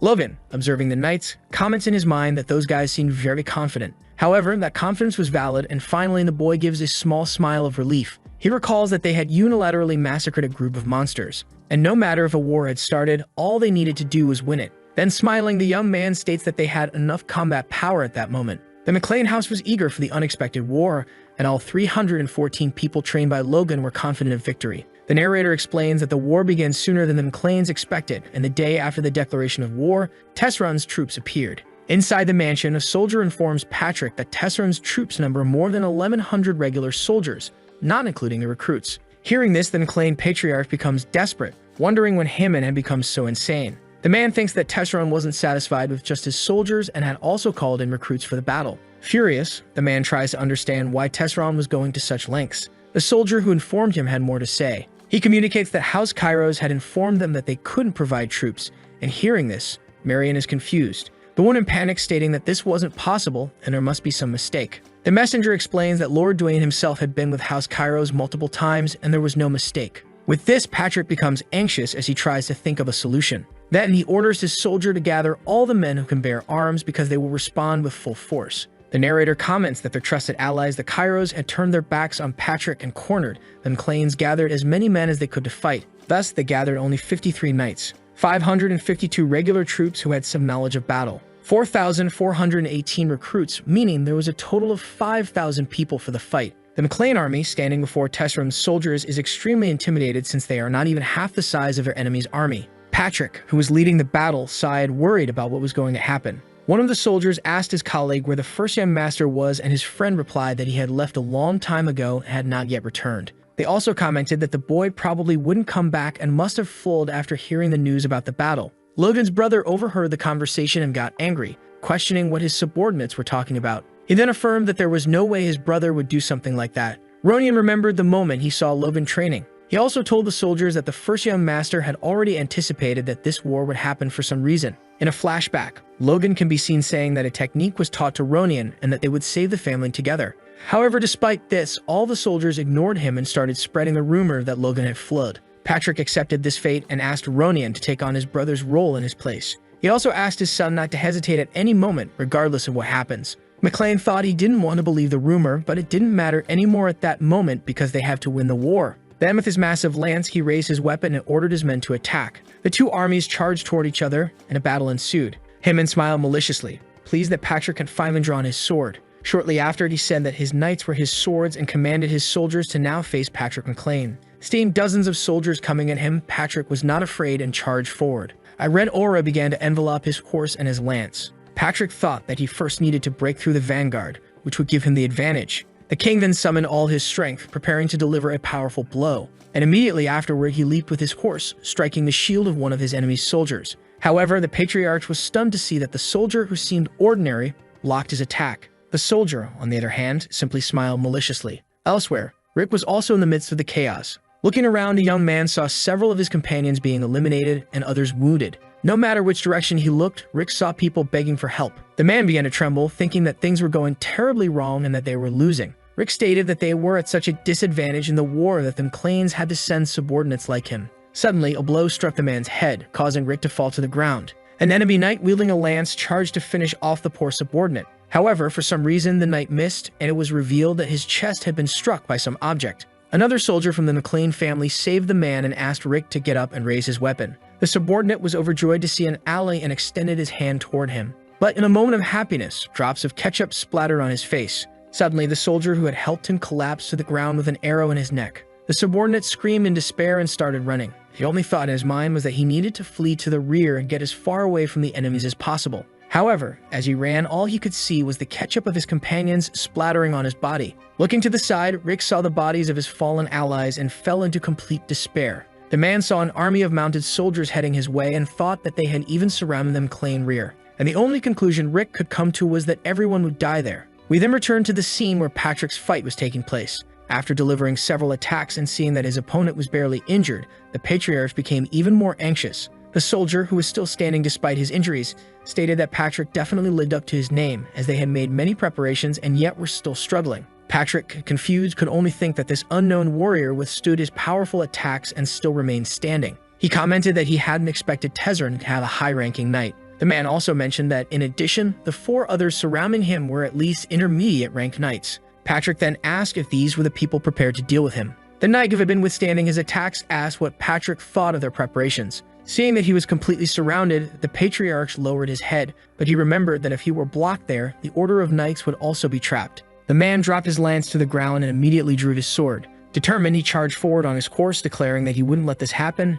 no matter what. He clashed his sword against his opponents, creating a gust of wind throughout the area. The knight, who had been enduring those attacks for a long time, lowered his guard for a second. Seeing a chance to finish the man, McLean moved to strike him. However, he turned back and noticed another person approaching with a lance. The warrior behind him quickly attacked, almost hitting him. Realizing he was caught in a trap and being attacked from all sides, he grew frustrated. Patrick asked his enemies if they had no pride as knights, yet the enemies continued mocking him and treating him as nothing. The strongest warrior told his companions to be cautious because Patrick was still a high-ranking and well-trained knight. Tired of it all, Patrick jumped off his horse and charged with all his might to attack one of his opponents. Once again, he collided his weapon against his enemies, creating a loud crash. However, he realized that another person behind him was attempting to strike, but it was too late, and McLean was hit. The lancer, feeling extremely confident, moved in for another strike. McLean backed away, avoiding the blow but bleeding from his stomach. He understood that the enemy's plan was for the high-ranking knight to block his blows while the others attacked him from all sides.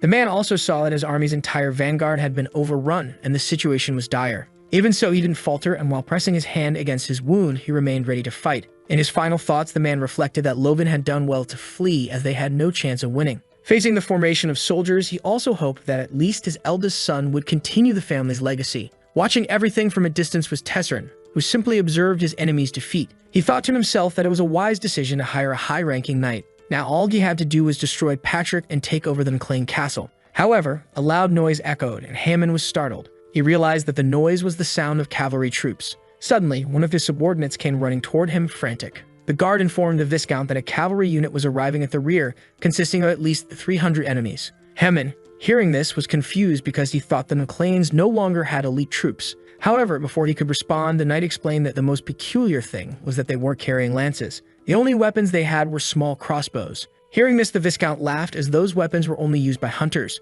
Hammond then ordered his army to use the rear cavalry and archers to eliminate that force. Tesseran also stated that they weren't elite troops, but rather useless soldiers who would soon die. Suddenly, however, the warrior speaking to Tesseran was struck by several flaming arrows. The Viscount panicked at the sight and, looking to the side, saw something terrifying. All 300 cavalrymen were pointing lances at him, including Logan. The boy had an anxious expression. After witnessing the massacre of Enclane family soldiers, Logan was furious. Filled with rage, he ordered everyone to open fire on the enemy. The only thing Tesseran could see was hundreds of arrows flying toward his army. The Viscount's knights could only watch as the massive rain of arrows descended upon them. One of the soldiers couldn't believe that the Enclanes had this kind of force. Then the massacre began and many knights were killed. However, one of Tesseran's soldiers managed to defend himself with his shield. The young man standing beside the bodies of his fallen comrades was astonished by the situation. Trembling, he realized that all those who hadn't raised their shields had died in the blink of an eye. Tesseran's archers decided to counterattack and prepared their arrows. They drew their bowstrings and got ready to fire at their enemies.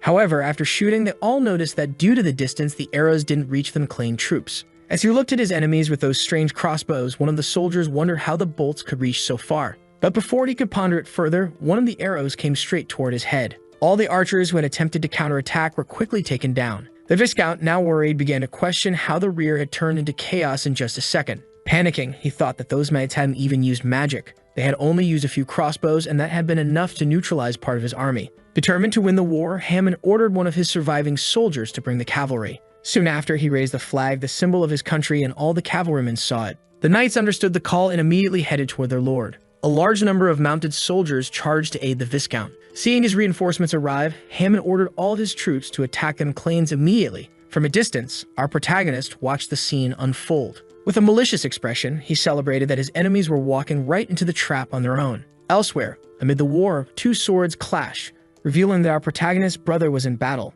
The boy noticed an attack coming his way and quickly dodged by ducking. Ronian's enemy congratulated him for managing to evade the strike. However, one of the soldiers approached his ally and insisted that they didn't have time for this game, as the battle was taking a turn. But the man responded that Ronian wasn't a game. He was a difficult opponent. The Viscount's soldier then urged his comrade to look to the side, and he did. While his enemy was distracted, Ronian thought that now, having participated in a real battle rather than training, he understood that he wasn't a genius. Gripping his sword tightly, he also acknowledged that despite this, he couldn't lose. The boy remembered his father's words, asking him to take on his brother's role, and with determination, Ronian said he couldn't die there. However, the boy noticed something and looking ahead, saw that his opponent was distracted. Without much thought, taking advantage of the opportunity, he charged at the warrior. The boy swung his sword, striking directly at the back of his enemy's neck, finishing him off. Ronian was confused as he had managed to cut down his opponent with extreme ease. He observed the enemy's body beginning to fall and noticed some bolts scattered beside it. Looking at the knight's body, he realized that his target was filled with holes made by bolts.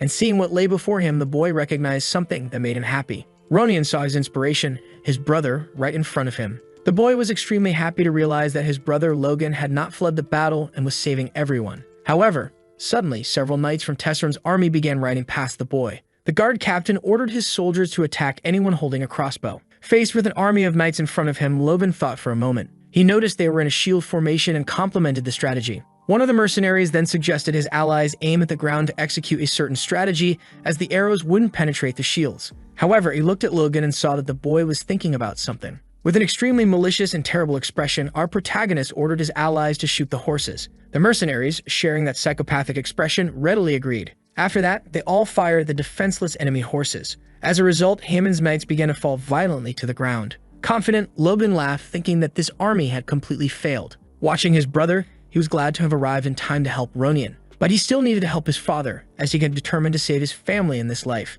It made no sense to win the battle, but lose a family member. Logan then instructed Kazalun to take command of the mercenaries. The man tried to protest, as their plan was to attack from outside the range. However, seeing Logan leave, Kazalun didn't understand why the boy was seemingly running to his death when victory was right in front of them. He also thought that Logan might be strong, but if he clashed with an intermediate rank knight, he could be killed. Realizing he had no choice, Kazalun accepted and ordered all his allies to cover for Logan's absence. At that moment, Patrick was engaged in a battle, having just struck and been struck by the high-ranking knight. The man was extremely frustrated, unable to believe that this cursed knight had come at him knowing he would be hit. Before he could come up with a plan, other intermediate-ranked knights came charging at him. Despite his injuries and after enduring several blows, the patriarch managed to flee and escape the attack. Even so, due to his open wounds, the man spilled even more strawberry juice. As he tried to stop the bleeding, he realized something strange. His enemies had suddenly changed their approach to attacking. Once again, two intermediate-ranked knights charged at Patrick, intending to finish him off. Patrick noticed that for some reason his enemies were desperately throwing themselves at him despite having the advantage. The patriarch of an acclaimed family managed to defend himself and dodge backward. However, to his misfortune, he realized he was cornered and had no more room to retreat. At that moment, Logan arrived, fully powered up and ready to protect his father. One of the intermediate-ranked soldiers could only look to the side and see Logan, extremely furious, approaching. The young man blocked the attack that was about to strike his father and immediately stepped forward to take over the fight. With that burst of energy, a strong gust of wind spread across the area, and Patrick found himself wondering what had just happened. As the dust settled, he recognized the figure standing before him. The young man, smiling, apologized to his father for arriving late. Finally, the patriarch recognized that it was Logan, his son. Still injured, the king felt relieved to see his son there. He thought he had seen Logan coming with an army of mercenaries from behind the enemy lines, but was certain they were far from where he was. Looking back, he wondered how Logan had made it through all the enemies at the rear and reached him. Patrick then realized that all the soldiers who had been battling before were now defeated by his son. He was about to ask the boy how he had become so strong, but recognizing the urgency of the situation, remarked that it didn't matter right now. He then asked if Logan's presence meant they now had the advantage. Logan, smiling, confirmed and stated that the acclaimed family was close to winning the war. Patrick, putting aside his pride, approached his son, placing a hand on his shoulder and telling him that he had done an excellent job. The high-ranking knight witnessing this was incredulous, seeing that Logan had just fought off two intermediate-ranked knights simultaneously. He couldn't comprehend how a mere country boy of 20 years had done it with such ease. Filled with rage, he grew furious, summoning all his strength, thinking that it didn't matter. He would kill Logan right then and there. The knight ordered his allies to form up while Patrick and Logan prepared for the next battle. Patrick reflected that just from that one attack by Logan, he could tell that his son was strong enough to handle most intermediate-ranked knights. He also considered that if his son dealt with the intermediate knights while he fought the high-ranking one, their chances of victory were high. However, Logan stepped in front of his father, requesting to face the high-ranking man himself. The boy's father tried to warn him that the man was too strong and that despite Logan's progress, he was still only an intermediate warrior. Suddenly, Logan lightly touched his father's wound, causing the man to groan in pain. Logan told him that in his current state, even he could defeat Patrick, so he asked for his father's trust, saying he would handle everything. Seeing his son so determined, Patrick sighed and then agreed, stepping back to defend his son and urging him to be careful. Logan, noticing his father's trust in him, sighed in relief. Excited, Logan urged his father to hurry, and the two of them charged toward their enemies. The high-ranking knight couldn't understand why Logan was approaching him with such confidence, given that he was a knight of much higher rank. Deeply irritated by this, the knight gripped his sword tightly, channeling as much power as he could. He questioned how Logan could have such confidence, but the boy simply advanced toward his enemy. As Logan wielded his strength, he tried to devise a plan to take down his powerful opponent. Sword in hand, he leaped toward his enemy, ready to strike. Logan's weapon collided with the high-ranking knight's, producing a resounding crash that could be heard far and wide. Recognizing the strength of his opponent, the high-ranking knight was startled, while Logan remained calm. The man quickly backed away, creating some distance to prepare himself. He was still in disbelief because despite his injuries, he couldn't feel any significant power coming from Logan. And yet, he was being overpowered by this boy. This could only mean one thing. Logan was giving everything he had to defeat him. Determined to end the battle, the knight charged at Logan, intent on finishing the young man. As he prepared, the knight demanded that Logan die, immediately launching an attack. Our protagonist remained calm, merely preparing to defend against the strike. A fierce sword duel ensued, with the only thing visible being the clash of their blades. The two appear to be evenly matched. However, due to his previous fight with Patrick, the knight was already injured and began to feel the pain from his wounds. Seeing an opening in his opponent's defense, Logan struck, slashing the knight's chest. The man groaned in pain, his accumulated injuries weighing on him. Not wanting to be counterattacked, Logan quickly retreated to create distance. The high-ranking knight realized that his opponent left no opening, meaning he needed a chance to strike back. Suddenly, the knight smiled maliciously, noticing something. Looking at Logan, the knight declared that he had an idea. Logan, who was focused on eliminating his enemy, noticed that the strength of his sword was being drained. He quickly realized that the warrior's weapon was responsible for this absorption. The high-ranking knight believed Logan had fallen into his trap. He planted his feet firmly and gripped his sword tightly. Then, pulling his sword back, he dragged Logan's strength along with it. As Logan was pulled forward, he lost his balance, stumbling unprepared toward his opponent. Seeing that he had broken Logan's balance, the knight began to celebrate, certain of his victory. He knew that Logan had lost his center of gravity, meaning he wouldn't be able to react to any attack, and this was the perfect moment. With that, the knight moved to strike Logan. However, when he swung his sword, the only thing he hit was a piece of Logan's clothing. Confused, the knight looked behind him and saw something terrifying. He realized that Logan had dodged at such speed that he hadn't even seen it happen. Standing behind his opponent, Logan merely observed the pathetic warrior. Finally, the knight understood. It wasn't that Logan was fast, but that he himself was too slow. Logan began to activate the power of the divine sword's secret, causing his blade to be further imbued with aura. The Viscount Hayman's soldier realized he was going to die and thought to himself that he needed to flee immediately. But it was too late. Logan activated the first form of the divine sword's secret. He unleashed an attack called Cutting Wave, bringing his sword down toward the ground and releasing a massive wave of energy. All the knight could see was a bright light illuminating his face. And then the wave of energy hit, burning the poor man. The power of the attack was visible to Patrick and even Ronian, who was far away. In fact, the energy released by the strike was so great that everyone on the battlefield could see it. Afterward, Logan simply sighed and spat on the ground in the direction of his fallen enemy. It was revealed that his attack had left a trail of destruction for several meters. Looking at the defeated knight, Logan muttered, questioning how the man could have used such cheap tricks. Logan then raised his sword high and, declaring his name, announced that he had killed the enemy general. All of his allies and enemies watched in disbelief. The Viscount's soldiers, realizing that their highest-ranking knight had fallen, were thrown into despair. Looking in Hayman's direction, everyone noticed that the Viscount had likely fled. One of the soldiers dropped his sword, and his comrade asked what he was doing. The soldier replied that they should at least save themselves by surrendering. Other soldiers quickly realized this was the best idea and agreed. Thus, the entire army of the Viscount surrendered to the McLean family. Rick, Logan's subordinate, began shouting that everyone should praise their master. Crying, the man kept repeating the words, overwhelmed with emotion for having been saved. The allied soldiers of the McLean family began to echo the same phrase, celebrating their victory with joy. And so everyone celebrated the end of the battle and the victory of the McLean family. That night, a horse could be seen galloping swiftly. Hayman, riding desperately, questioned in his mind where everything had gone wrong, as he had prepared for 3 long years for this battle. He thought about how he had even sought the help of other nobles and gathered 100 knights. The man blamed everything on that cursed redhead Logan, believing that his cavalry and their weapons had ruined everything. As he imagined the face of our protagonist, Hayman grew increasingly infuriated by his defeat. He thought that his only option was to return quickly to his territory, as it was the only way to survive. Soon, the Viscount arrived at the gates of an enormous wall, guarded by 2 soldiers. The overweight man hastily dismounted from his horse, panicking and desperate. Tessera demanded that his soldiers open the gate immediately, as their lord had returned. However, one of his subordinates noticed something in the distance. The warrior informed his lord that something was approaching on the horizon. Everyone then saw that Logan's cavalry was pursuing the Viscount. Realizing this, Hayman panicked, not knowing what else to do.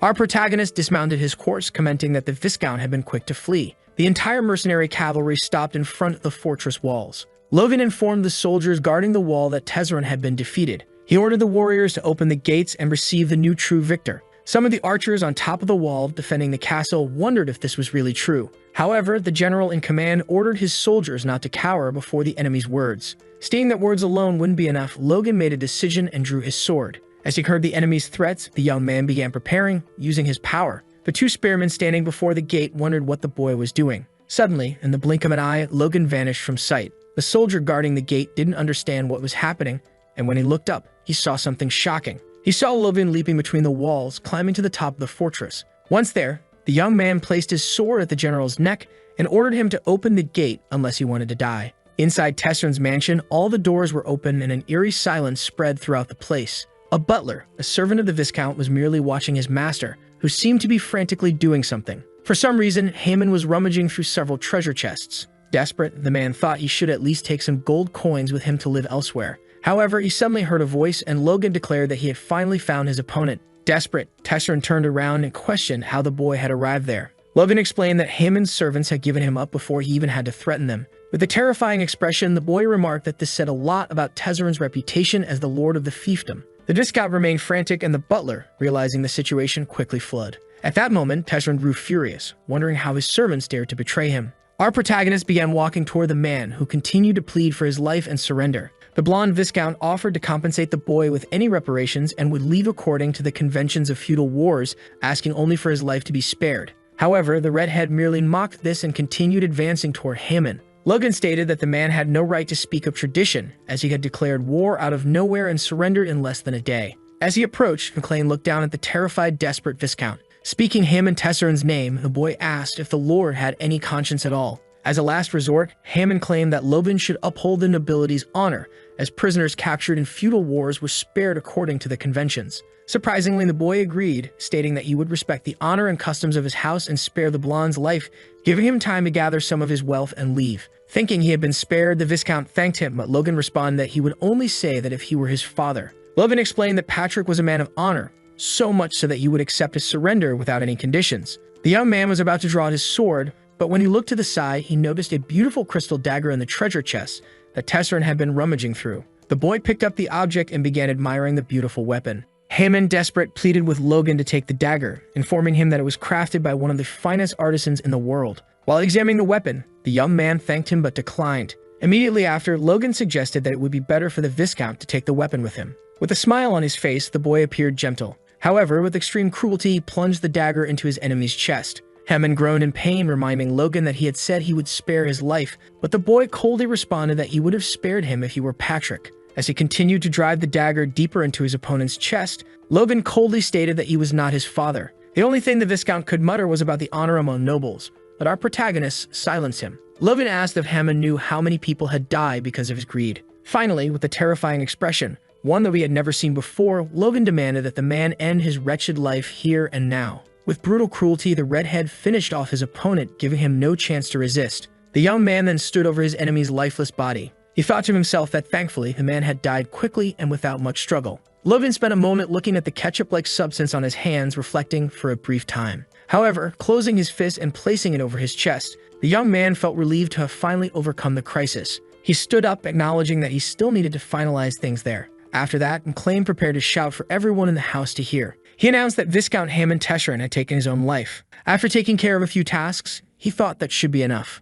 Suddenly, Kazalon entered the room calling for his master. Logan asked what his subordinate wanted, and Kai requested that Logan see something in the castle's underground prison. Logan agreed and followed his ally to the castle's dungeon. What they discovered in that prison wasn't revealed, and the scene shifted to a few days later. In Haman's castle, Patrick, having arrived after his recovery, asked his son what had happened. He questioned Logan directly, asking if Tesserin had really taken his own life. The redhead confirmed his father's question, lying that the Viscount had probably been driven to despair. Unexpectedly, Logan's plan fell apart, and his father asked if the boy had actually killed Haman. Patrick kept staring at his son, waiting for him to reveal the truth. With a sigh of resignation, Logan admitted that he had deliberately killed his opponent. The young man explained that he didn't want the Tesserin bloodline to survive and potentially cause more problems in the future. His father remained silent for a moment, but then assured him that it was fine since Logan was an adult and must have had his reasons. Looking at Patrick, Logan thought that his father had truly changed, almost seeming like a new person. The patriarch then told his son that no matter what anyone said, he had performed the best in that battle.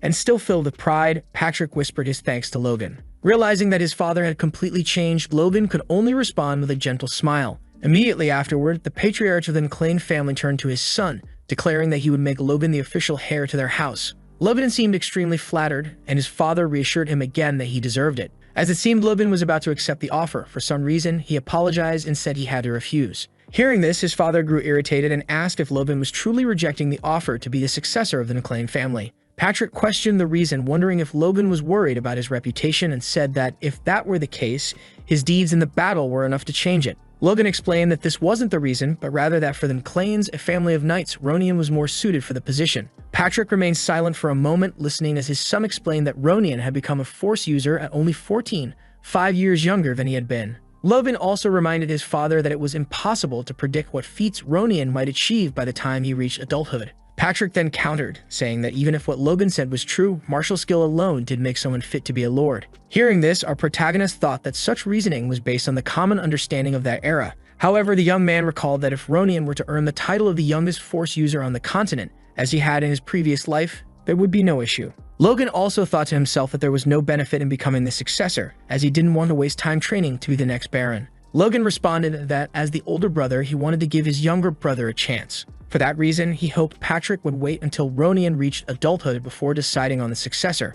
Patrick sighed, admitting that he never thought his son cared so much about his own brother. The man agreed to Logan's request, stating that he would delay the decision on the heir for 5 years until Ronian became an adult. He also mentioned that he still wanted to reward Logan, and that they needed to return home to settle some of the remaining matters from the war. Logan, with a cheeky grin, asked if he could pick something of interest as his reward. Later, we see the McLean Knights arriving in the city, greeted by cheers from a festive crowd. Some civilians were discussing how incredible it was that they had returned after only a week of war, and one man remarked that he had heard the war had actually ended in just 1 day. A farmer questioned how that was possible, wondering if the kingdom's knights were always that strong, and his friend asked if he hadn't heard the rumors. The friend explained that the rumors credited the victory to the first young master, Logan. He added that, according to the soldiers who returned first, Logan's mercenaries had turned the tide of the battle. Finally, the young man mentioned that the mercenaries annihilated the enemy army with some mysterious weapon, and Logan even defeated a high-ranking knight on his own. A girl nearby overheard the conversation and asked if the first young master was really as amazing as they were saying.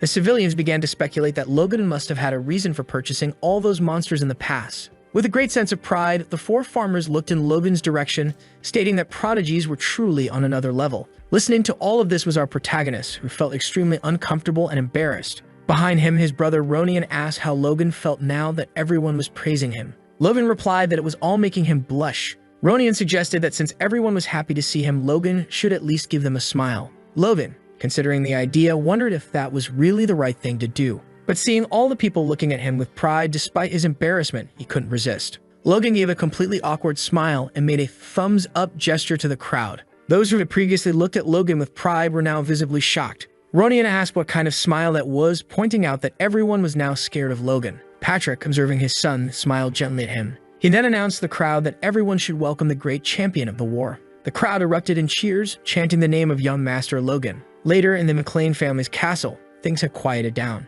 As Logan walked through the halls, he thought to himself that the welcome ceremony had lasted too long, and the soldiers had impressive stamina to endure it after the war. Suddenly, someone startled Logan, asking what he was planning. It was Ronian's mother, who had appeared behind the redhead. The woman said she had heard everything about Logan rejecting the chance to become the successor, but unlike everyone else, she didn't believe him. She questioned what on earth the boy was plotting. Ronian tried to apologize to his brother, explaining that the issue with the Kairos family had left his mother in this state. Logan turned and reassured his brother that it was fine, then looked at Marianne. He thought that despite their long-standing resentment, Marianne had lost all her real power because the Kairos family had betrayed her, so she was no longer a threat. Logan realized that if he handled things now, Marianne might accept his sincere apology. Logan admitted that he was aware his actions over the past months had not been very trustworthy, and he was also regretful, as everything he had done had been driven by jealousy and feelings of inferiority. Hearing this, Marianne told her son that she had been right all along and that Logan had just admitted that everything was his fault. Ronian tried to apologize again, but Logan asked his brother to simply listen because it was he, Ronian,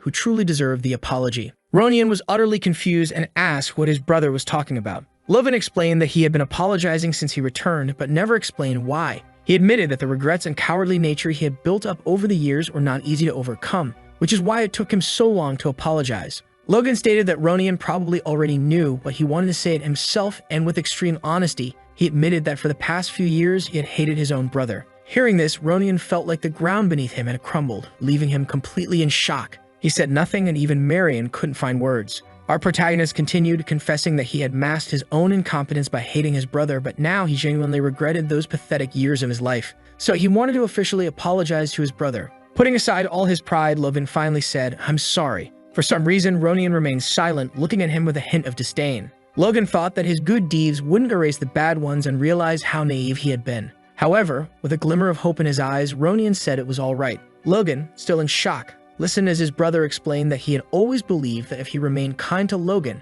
even when he was cold, the brother he knew would return one day. Showing genuine forgiveness, Ronian gave a gentle smile. Logan could only think that he had hesitated for so long to do something so simple, and it was ridiculous on his part. Once again, Logan turned to Marianne and reassured her that he genuinely cared for Ronian and sincerely wanted him to become the successor. He acknowledged that asking for her immediate trust was a lot, so all he wanted was for her to keep watching him. He wanted Marianne to observe everything he did from that point forward to prove his sincerity. Marianne felt touched but said nothing, and Logan silently observed her reaction. Under the moonlight, Logan thought that for now, this was enough. The next day in the forest, we see Logan walking alongside Hamar. The dwarf asked his master where they were headed after returning from the war, and Logan replied that Hamar had rested enough, it was time to get back to work. Hamar in turn said he was curious about how his master would push him to his limits this time. Logan reassured the dwarf not to worry, promising that he would definitely enjoy the new task. Hamar, hearing this, could only think that his master didn't really know what he liked. After walking for a while, they finally arrived at a location, and Logan declared that from that day forward,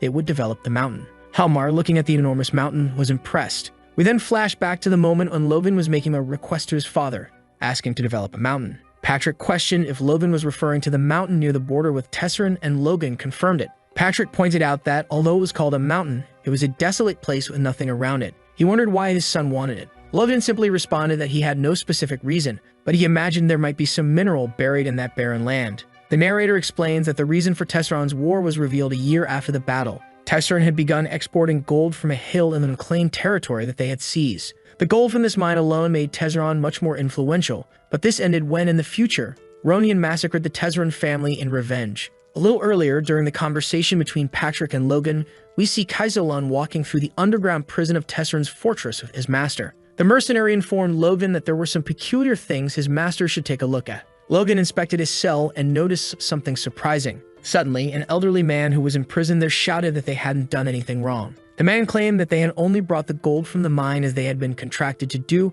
but the cruel Viscount had imprisoned them. McLean, growing extremely irritated, placed his hand over his face. He expressed disbelief that Hammond had locked up 5 specialists from such a valuable mine. With an extremely unsettling expression, Logan could only think that this was an unexpected profit. The elderly man, still scared, became even more terrified, unable to comprehend what the boy intended. Back in the present, Logan reflects that they won the feudal war against Tesseron, but it was only a small wave they had overcome. The real challenge lies ahead, impending invasion by the Empire, which would lead to the nation's collapse. The event that will occur in a year will mark the beginning of the kingdom's downfall, the sudden death of the current king, Samuel von Grandia. The king's death triggered a succession crisis among the 3 princes, sparking a 3-year civil war that drastically weakened the kingdom's forces. Before the kingdom could recover, the Empire's invasion began. That was the first event that led to the kingdom's eventual fall. Logan realizes that since the McLean family doesn't belong to any specific faction, remaining neutral would leave them as mere spectators. However, Logan also sees this as an opportunity, one he cannot let slip by. He vows to use the chaos to reclaim the old territories of the county and become the Lord of the Southwest once again. And if possible, he also intends to end the Civil War. Suddenly, a voice pulls him out of his thoughts, snapping him back to reality. Hamar asks what his master was thinking since he hadn't responded yet. Beside the dwarf were the people who had been imprisoned by Viscount Tesseron. Our protagonist contemplates that, given the tragic future, he needs to gather power as quickly as possible, but doing so too suddenly might make him appear mad. Thus, whatever he does, he'll have to finance it with his own money. Looking at the mountain, Logan remarks that this hill will become his cash cow to fund his reinforcements. He then announces to everyone that there's gold in that mountain, and that he plans to mine it. Finally, Logan asks for an estimate of the cost, leaving everyone around him in disbelief. Hamar, thinking it was another one of his master's ridiculous requests, felt disappointed. The elder who had been imprisoned comments that Tesseron had been paying them well, so he agreed instantly, but mining for gold was insane. He then asks if Logan is truly certain that there is gold in the mountain, to which the young man confidently replies that he is. The old man, still confused, questions how Logan knows this, and the boy flatly states that he saw it. Baffled, the elder can only think that Logan sounds like a lunatic. Logan, continuing with his plan, says that this is a secret operation and that only the 6 of them will carry out the excavation. The old man panics, responding that just the 6 of them couldn't possibly handle such a task, and he wonders aloud if Logan has lost his mind. Looking at Hamar for agreement, the elder hopes the dwarf will back him up. However, Hamar simply replies that the only option is to do the job or prepare to die. Resigned, the dwarf tells the elder to accept his fate, start sleeping less, and forget about living like a normal human. Logan, internally pleased by Hamar's work ethic, asks the elder how much money would be needed. The elder responds that they need to drill to get an estimate of the gold deposits, but the initial investment alone would require 5 million in gold. Hamar adds that safely developing the mine will take a long time, and the preparations alone will take 6 months. Logan reflects that, as he expected, it will require a lot of time and money, but the mine is essential, and he's determined to develop it at any cost.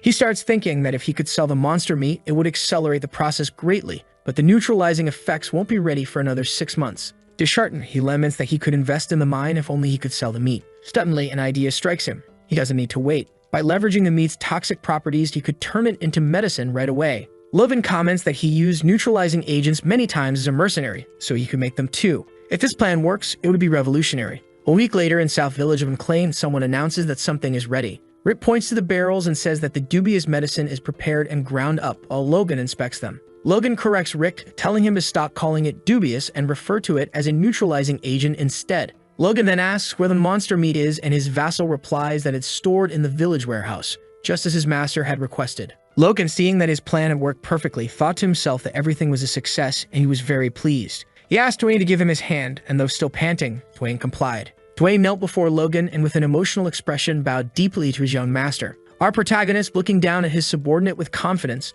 stood silently, while Rick remained confused about the whole situation. Logan handed Dwayne a box, and the narrator explained that after the first successful test, the men began to bow before Logan, and the experiments continued. In Logan's room, he remarked that he had heard Heinkel had been arguing with his wives every day. The man, embarrassed, asked who had spread those rumors. Before Heinkel could respond, Logan shoved a pill into his subordinate's mouth. After swallowing it, Heinkel began to feel like his entire body was on fire. Before he could express his gratitude, Logan urged him to go to his wife. Logan then said he was going to talk to his father, and all Heinkel could do was thank him. After that, Heinkel commented that he was off to fulfill his mission. The third and final experiment was with Patrick. Despite feeling embarrassed, he admitted to his son that the pill was extremely effective. As Logan walked through the mansion's corridors, he thought to himself, apologizing to Ronian for the fact that they might soon have another sibling.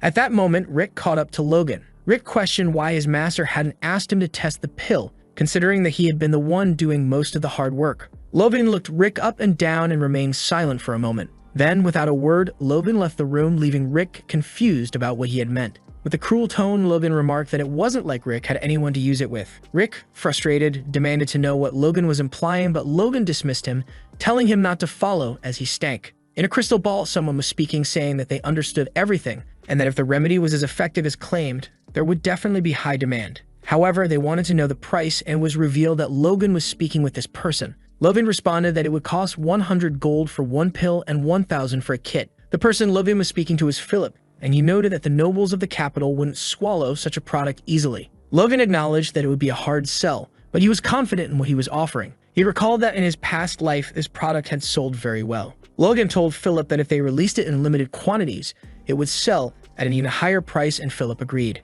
Our protagonist also mentioned that if a well-known figure tried the product and gave a testimony, it would yield tremendous results. Philip retorted that no noble would ever announce that their impotence had been cured by taking a pill. Logan replied that it didn't need to be publicly announced. Many people spy on the nobles, and even if a rumor spread, that would be enough. Philip then suggested that Logan attend a party in the capital. Logan, confused, asked why he would need to attend a party, saying he had no reason to go. He thought to himself that the only party he had ever attended was the one thrown by the mercenaries after winning the battle, as his family never had the money for such events. Philip explained that parties were good for making connections, but it would take time to help with business, and it wasn't like he could sell the product at the party. However, Logan misunderstood and thought he should sell the product there. The merchant tried to convince his master that selling such a product at a party would make them claimed family outcasts in high society. Logan, deep in thought, came up with an idea and told Philip he would inform him about an informant in the capital. Philip was baffled by this, but Logan simply said that he would be heading to Grand soon and would share the details then. Philip, though deeply reluctant, sensed something was off and had a bad feeling about the whole situation. A week later, someone was seen dismounting from a horse, declaring that they had finally arrived. Logan had arrived in the capital of the kingdom, Grand, and Philip was there to greet him. The merchant asked how his master had gotten his family's permission, as it seemed strange for a noble to come to the capital to sell aphrodisiac products. Logan replied that his family would never have allowed it, so he told them something else. It was probably because of his accomplishments during the war that they let him go. Logan also added that despite everything, bringing 3,000 boxes without a servant had been a bit of a problem.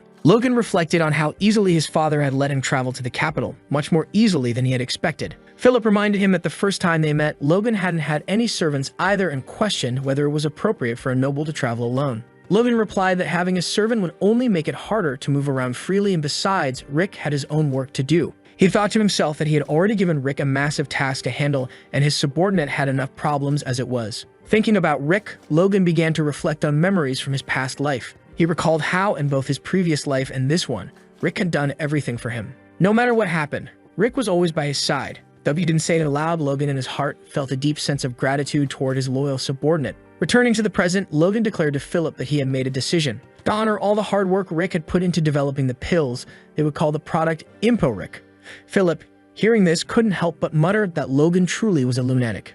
At that moment, Logan and Philip continued their conversation, with Philip suggesting they rest at a bar after the long trip. However, Logan declined, noting that it wouldn't be wise to discuss sensitive matters in such a public place with so many ears around. Philip agreed and changed the subject, informing Logan that he had spoken to the informant to gather the information his master had requested. He asked if Logan was sure about paying the informant 900 gold coins for each document. Logan responded that while the informant was expensive, he was also highly skilled. As long as Philip had made the request correctly, they would get the perfect information. Philip confirmed that he had followed Logan's instructions exactly. The first request was for the names of prominent nobles who had been married for the last 10 years but had no children. The second was for the names of nobles who had not taken second wives or lovers. And finally, the third was for nobles who frequently sought out foods reputed to increase stamina. After hearing this, Logan nodded, affirming that Philip had indeed made the request correctly and had done a great job not only on this task, but on all the others as well. Philip humbly replied that it hadn't been too difficult,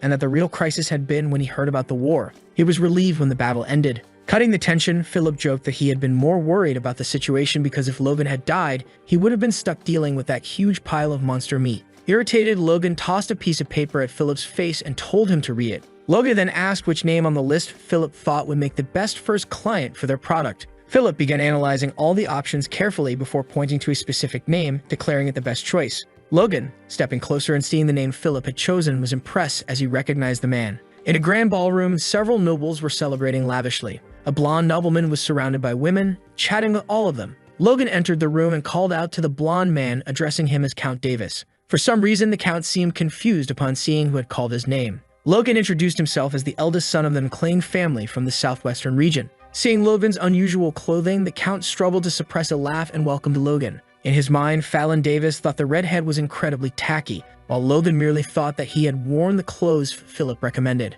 Logan commented to himself that it was fine if no one liked the outfit, as he didn't have time for pointless connections at meaningless parties.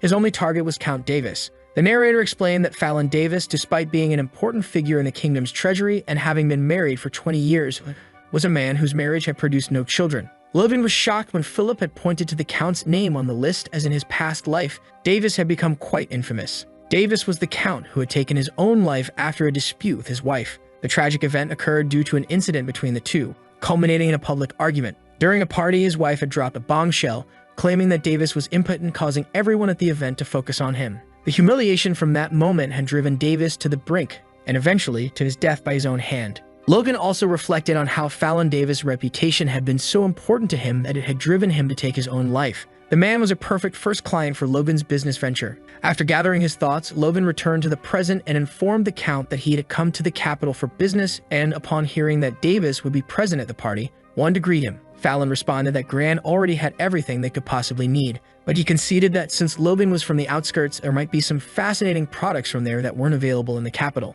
Logan agreed, stating that the Count was right. He was confident that his products were not yet available in Grand, which is why he was bringing them to market. As Logan moved closer to his target, he whispered to Davis that the product was a specialized remedy for men. Getting close enough, Logan discreetly informed Davis that he was selling a stimulant for adult activities. Upon hearing this, Fallon was outraged. He shouted for everyone in the room to hear that he couldn't believe a noble's son was selling stimulants for adult activities. The women in the room became embarrassed, casting judgmental glances toward Logan. Meanwhile, Fallon thought to himself that this backwoods noble had no idea how things worked and was going to humiliate himself. Logan, anticipating this reaction, merely sighed. Undeterred, he approached Fallon again and, as a gesture of courtesy, offered a gift to someone as influential as the Count, asking him to accept it. He pulled out a small box and introduced the product as Imporic, a remedy that would be sold for 100 gold coins each. Logan explained that he had brought 3 of them as a special gift for Fallon Davis, emphasizing that it was an excellent remedy with no side effects. Hearing this, the Count was intrigued and couldn't resist the temptation.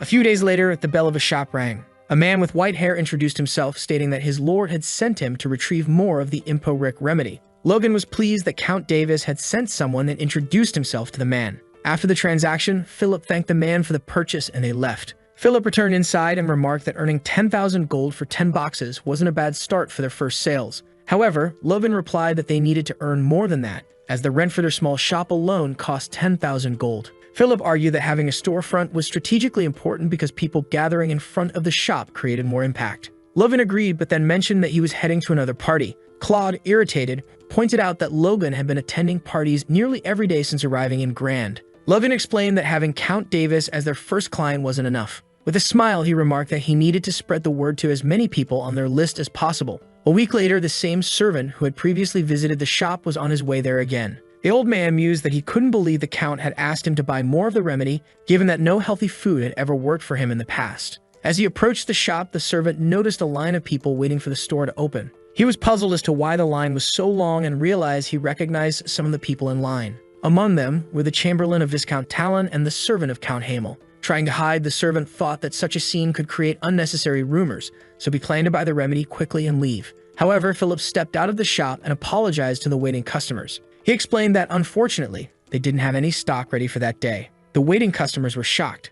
One of them tried to ask why, and Philip explained that Impo Rick had become incredibly popular, but they didn't have large-scale production, so sales were limited. Despite the scarcity, the customers continued to press for purchases, knowing that their masters would be furious if they couldn't get the remedy. Meanwhile, an older nobleman walking down the street spotted the crowd around Philip's shop and grew curious, instructing his subordinate to check out what was happening. Watching the scene from a hidden spot, Logan thought to himself that by limiting the stock, they were encouraging customers to buy. Seeing crowds of people would also make other nobles curious. Amidst the crowd, Philip reiterated that their stock for the day was sold out and asked everyone to return the following day. The same pattern repeated over the next few days. After some sales, the stock would sell out, continuing to build up the buzz around the product. Every single day, the vassals of nobles kept trying to purchase the highly requested medicine for their masters. Inside the shop, Philip was telling Logan how incredible it was that the stock was selling out so quickly every day. While organizing his money, Logan remarked that he had never imagined there would be so many impotent nobles in this kingdom. He also mentioned that they had tripled the price since they first started, yet people were still willing to pay extra to buy it. Philip looked at his master with pride, and the redhead, noticing this, gave a mischievous smile. Suddenly, a loud noise from inside the shop could be heard by everyone on the street. While teasing his subordinate, Logan praised Claude for doing a good job, telling him that starting next month he would receive 1% of the total sales profit. Upon hearing this, Claude began shouting in excitement, promising to give Logan whatever he wanted, overwhelmed with happiness. Outside the shop, a blond man in a hood quietly observed the establishment. Inside a room, Logan blurted out in surprise that he couldn't believe they would make at least 10 tons of gold a year. Realizing he had spoken too loudly, he quickly covered his mouth while continuing a conversation with someone via transmission. Whispering, Logan asked the person on the other end if they were serious. Hamar, on the other side of the transmission, confirmed and mentioned that according to the miners, there was a high chance that gold nuggets were located in a deep stratum. Unable to hide his excitement, Logan thought that even with a rough estimate, 10 tons of gold would equal 100 million gold coins. However, Hamar pointed out that mining costs were no joke and asked if Logan had the funds to cover them. Logan confidently replied that he did. With a proud expression, Logan told the dwarf to wait as he would gather all the money and workers needed for the operation. The tired dwarf simply replied that he wished his master would go easier on him. Later that night, as Logan walked through the city, he reflected on the initial investment cost to develop the mine, estimating it to be around 5 million gold coins. If Impo Rick kept selling at its current pace, he would make 4 million in a month, meaning he could have enough in 2 months. He also mentioned that he had some boxes of Impo Rick stored, so if he returned home and sent more supplies, he could begin developing the mine at the same time. As Logan approached his shop, he sensed something strange, as if someone else was nearby, and noticed a figure standing in front of the establishment. His expression turned serious, and he quickly ran toward the shop, wondering if it could be a thief. Upon entering, Logan looked around, but everything seemed empty, leaving him confused. He dismissed the idea that the thief had disappeared, as there was only one door, meaning the criminal was likely still inside. Suddenly, someone approached Logan from behind, putting him on high alert. He attempted to strike the mysterious individual and demanded to know who they were.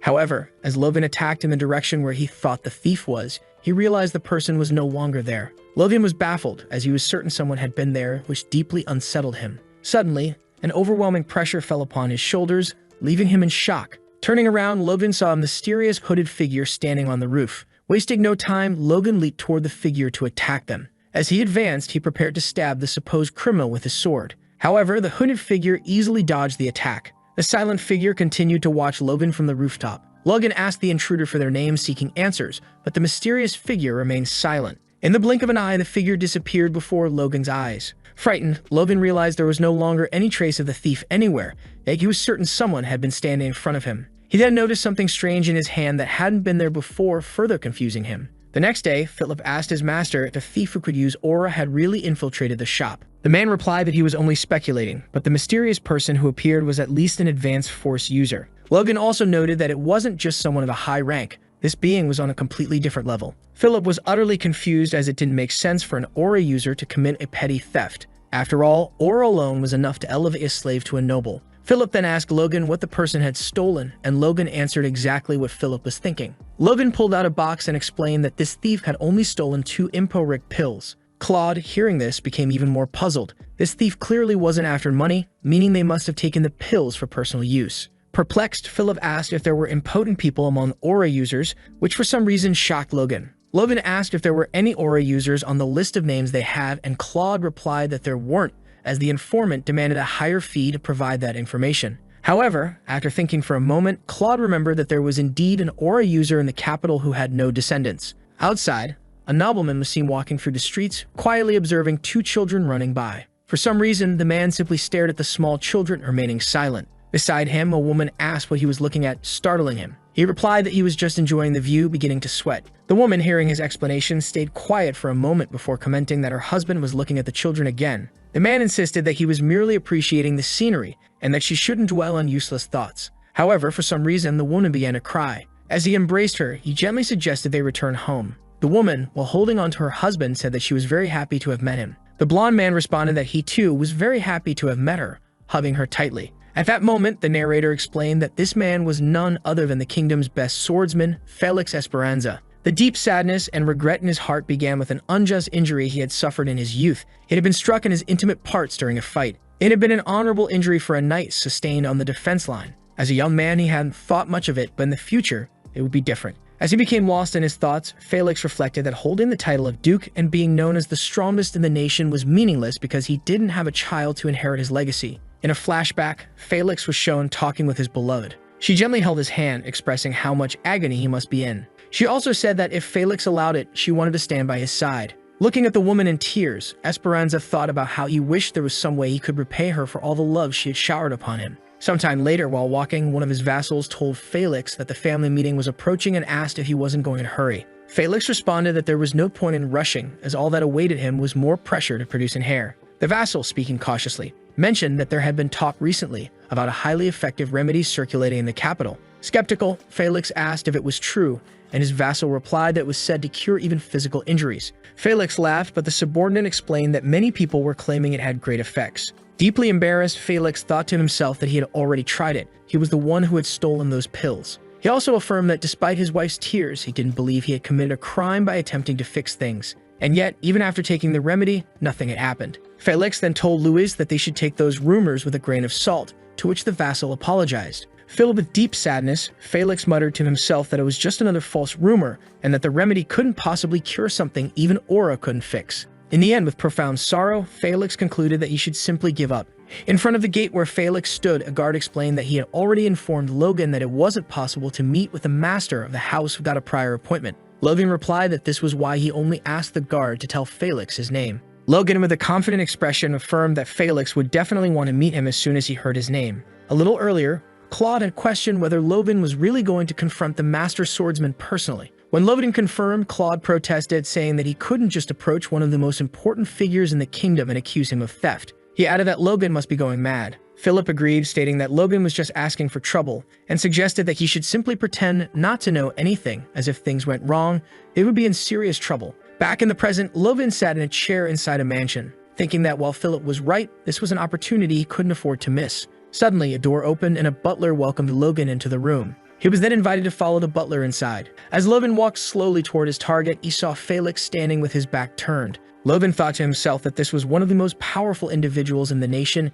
and it was a golden opportunity to form a beneficial connection. Quickly, Logan bowed and introduced himself, explaining that he had come to meet the master swordsman. In his mind, Logan also noted that he had heard the swordsman was nearly 100 years old but looked remarkably young, thanks to the power of aura. Hearing the name of Logan's family, Felix recalled that they were from the southern region and asked what had brought the eldest son of the McLean family all the way to the capital. Logan, knowing he couldn't mention the incident from the night before, replied that he had recently started a business in the capital and had brought a gift. He pulled out a box of medicine and explained that it was an impressive remedy for men, highly recommended by several nobles. Felix, playing dumb, observed silently. Logan realized that Felix's reaction was neutral, making it impossible to confirm whether he was the person from last night. It was time for the next move. Logan then remarked that such things were hardly necessary for someone like Felix. Therefore, he had prepared something more special, and at that, Felix's demeanor changed. Logan noticed the reaction and guessed that Impo Rick had not shown effects on Felix, as the initial indifference was because Impo Rick neutralizes the toxicity of monster meat to make it edible.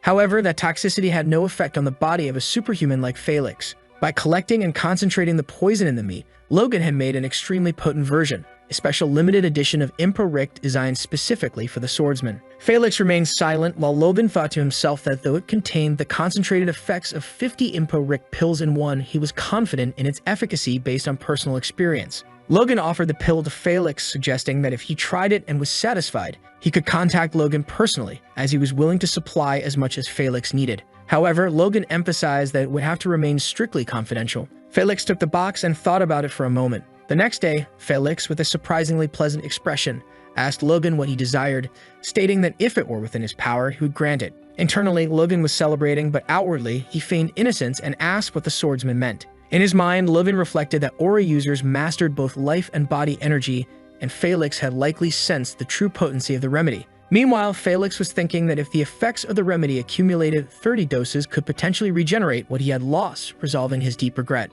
Looking at Logan, Felix thought to himself that not only had the boy refrained from mentioning his error, but he had also brought a thoughtful gift showing great consideration. Furthermore, the swordsmanship Felix had witnessed from Logan the other day was incredibly advanced for someone so young. Logan was truly a talent worthy of possessing such a miraculous remedy. Felix began to laugh and told Logan that he was impressed. The swordsman explained that the gift Logan had given him the day before had shown the possibility of curing a long-standing pain, and for that, he wanted to reward the redhead. With brazen confidence, Logan casually requested a useless swordsmanship book that Felix no longer needed. Later in the library, Felix searched for the book that Logan had asked for. He selected one and handed it to Logan, stating that the boy could have it. The blonde swordsman Felix remarked that training with the book alone might harm Logan's body, but the book contained unique points that were worth studying as a reference. Timidly, Logan asked if Felix could also write a certificate stating that he had personally gifted him the book, and Felix agreed. Behind his gentle expression, Logan knew he had gotten exactly what he wanted.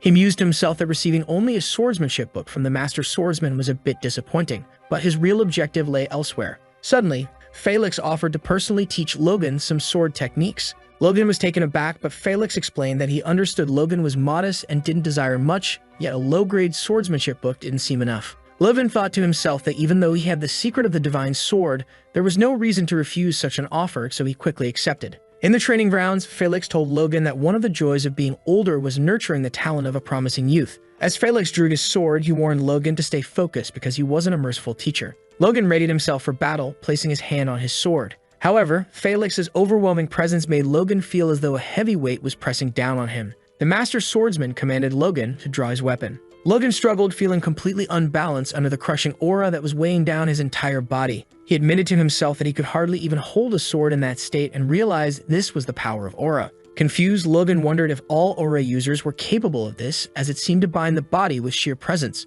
However, he dismissed the idea, reasoning that if this were common, wars across the continent would have been decided by aura users alone. After thinking for a moment, Logan hypothesized that this was not just pure presence, but a special technique. In response, Logan activated his core, which emitted an intense glow, surprising even Felix. Logan amplified his senses and analyzed the force that was restricting his movements. He realized that each time he attempted to move, Felix's aura stimulated the starting point of his motion, dispersing the force he was about to use. Though Logan didn't fully understand how, he knew there was a way to counter it. The solution, Logan realized, was to move 1 millisecond faster than the time it took for the force to disperse. Then, with swift precision, he slashed with his sword. Watching closely, Felix calmly remarked that his assumption had been correct.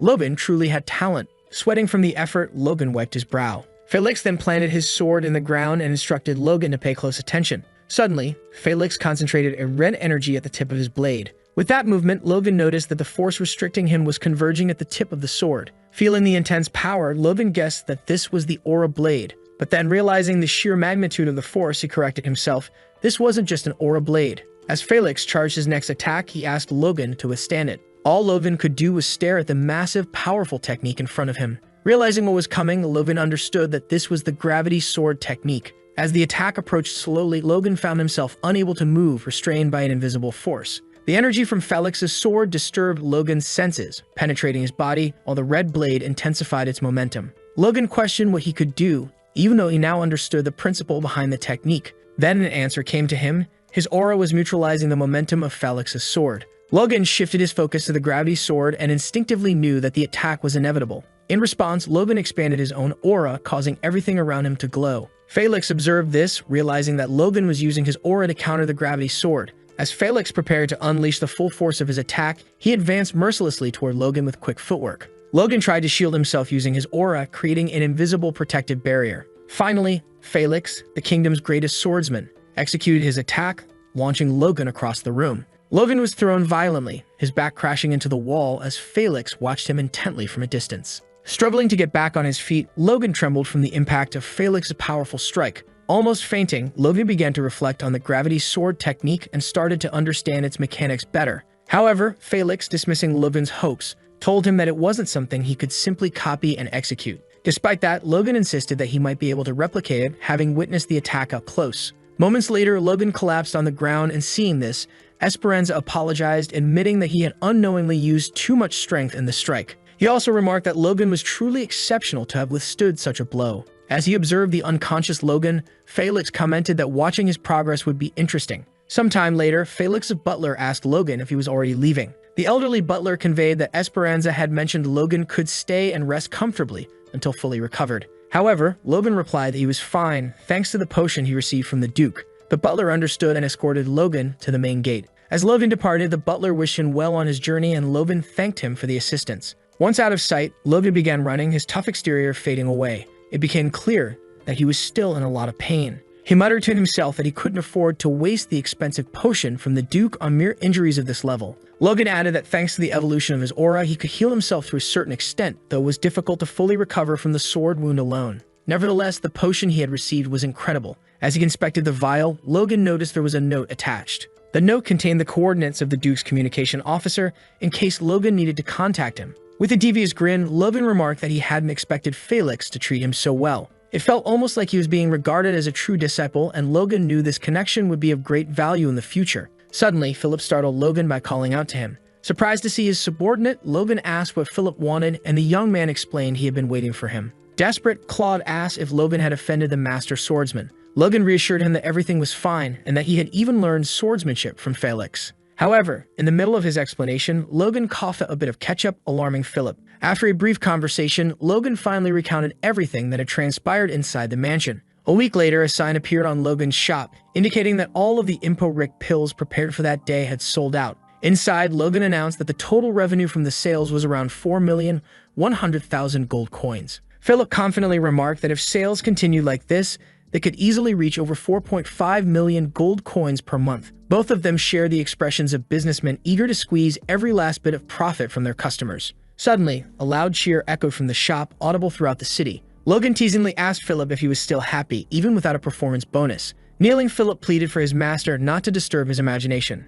Changing the subject, Philip informed Logan that he had organized the monster meat purchases in Kyle to proceed smoothly without needing constant supervision. Unexpectedly, Claude suggested that Logan should consider buying a house in the capital, as the costs of accommodations were becoming impractical. Logan disagreed, stating that he would stay for at most another year and a half, and that Philip should focus on making sales, as they would have to move to another location afterward. Philip suggested that they should streamline the business operations and questioned whether Logan was genuinely taking time to recover, since every time he visited, Logan was busy at his desk. Logan reflected that it was convenient that Philip wasn't overly curious, and despite all his complaints, respected his master's privacy. Finally, Claude asked if Logan would be returning to his estate, to which Logan replied affirmatively, instructing Philip to keep the customers calm. To Philip's surprise, Logan then requested that 1 million gold coins worth of food be sent to the castles of Tessern and McLean. Confused, Philip asked if Logan planned to feed the people of his estate by himself, and Logan merely told him to find a supplier. Claude commented that he hadn't realized his master cared so much about the people of his territory,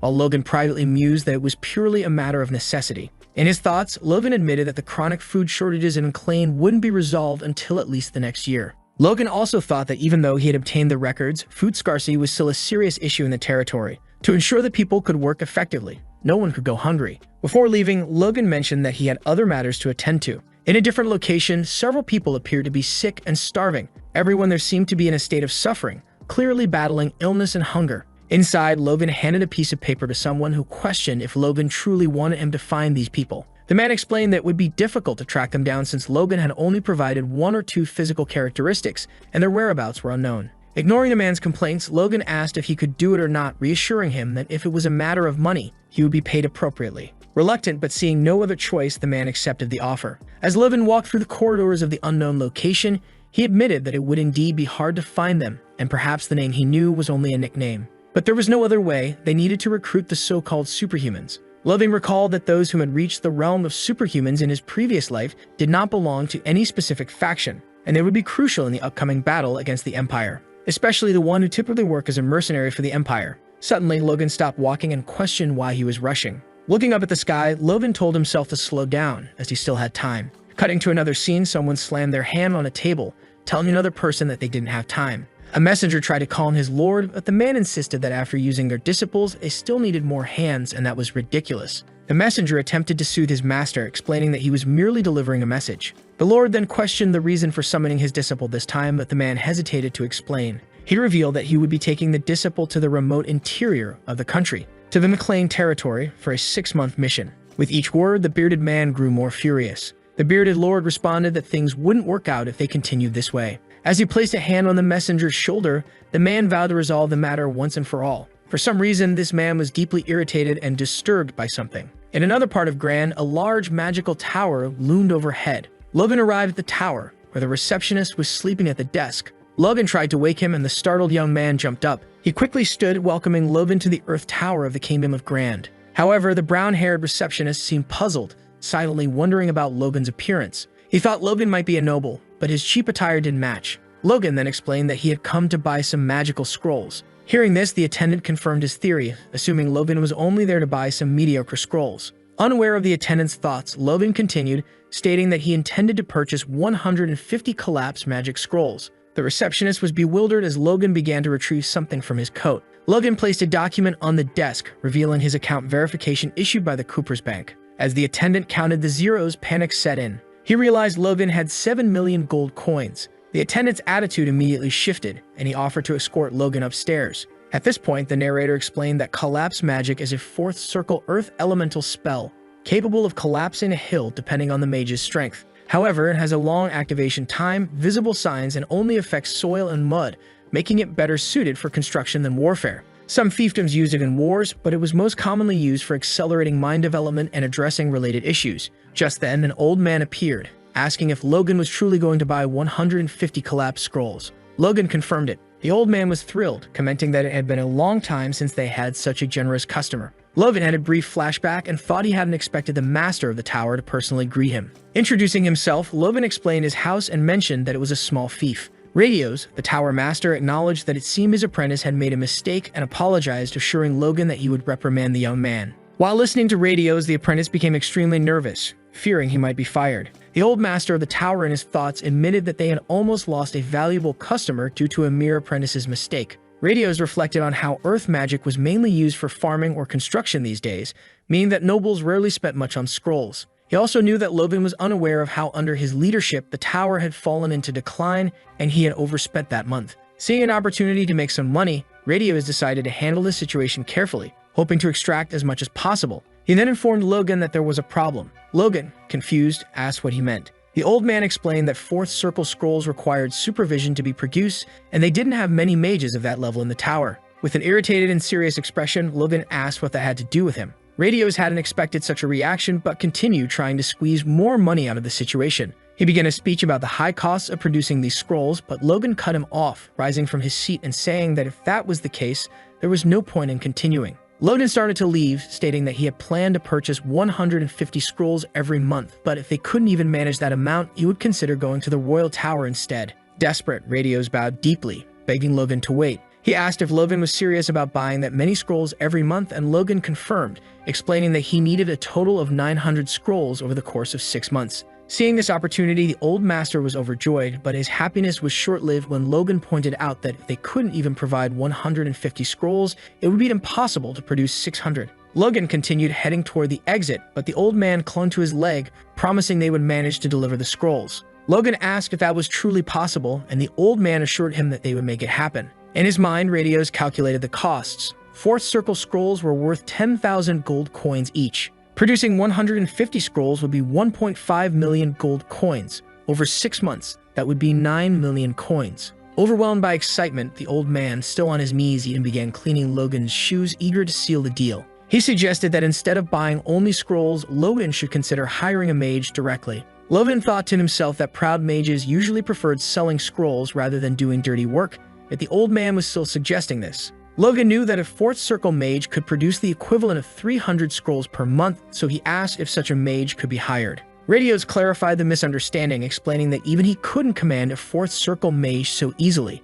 Instead, he proposed sending 9 second circle mages and 1 third circle mage, who were his disciples and had worked together on various construction projects. The old master added that if Logan could reduce the number of scrolls a little, the deal would be even more feasible. Logan found the idea promising, knowing that mages were indeed more suitable for long-term construction projects. However, he found it odd that these so-called construction specialist mages were being offered so readily. The group of mages then appeared, and one introduced himself as Greek, a third circle mage. Logan was confused but introduced himself as well. Radios then dismissed the mages and they hurried away as if being mistreated. Logan remarked to Radios that they seemed extremely weak, but the old man insisted that despite appearances, they were his most experienced young talents. In his thoughts, Logan acknowledged that while they appeared capable, it was still strange that Radios would send them to a province, yet the proposal seemed advantageous. Logan told the old man that reducing the number of fourth circle scrolls in exchange for second circle mages didn't seem fair. With a mischievous grin, Logan proposed taking 120 collapsed scrolls along with 10 mages and would pay 1.5 million coins per month. Radios, though irritated, reluctantly agreed.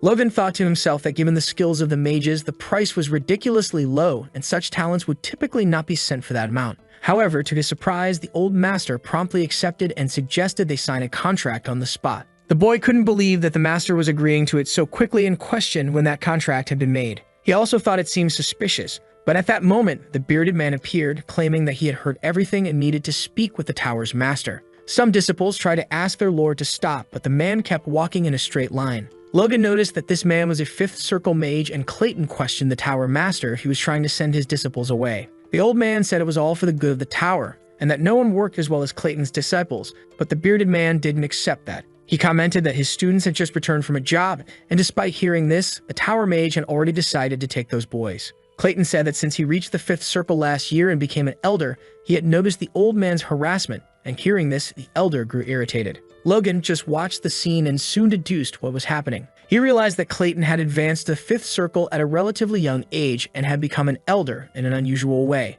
The tower master felt threatened by this, but since he couldn't replace the elder, he kept harassing the other disciples unnecessarily. McLean told himself that the internal conflict within the tower could be an advantage for him, and such a favorable contract would be perfect. Radios commented that if Clayton didn't like following the orders of the tower master, he and his disciples could leave, which made the man angry. Clayton, in his anger, began to summon an aura around his arms. The elder then questioned if the young man was trying to challenge him and also summoned magic into his hands. That power was strong enough to make the entire place tremble and leave everyone frightened. Clayton's disciples couldn't believe what was happening and tried to stop their masters. But the bearded man simply asked the tower master to prepare himself because they were going to fight, and the old man complied by conjuring his power. At that moment, Logan slammed his hand on the table. The two, who were about to face off, became confused and looked in McLean's direction. The young man, after signing that contract, made a malevolent expression and stated that the contract was established and there was nothing more to be done. After saying this, Logan asked the second circle mages to follow him. Then Clayton turned his attention to Clayton and Radios and said that they could do whatever they wanted because even if the tower master changed his mind,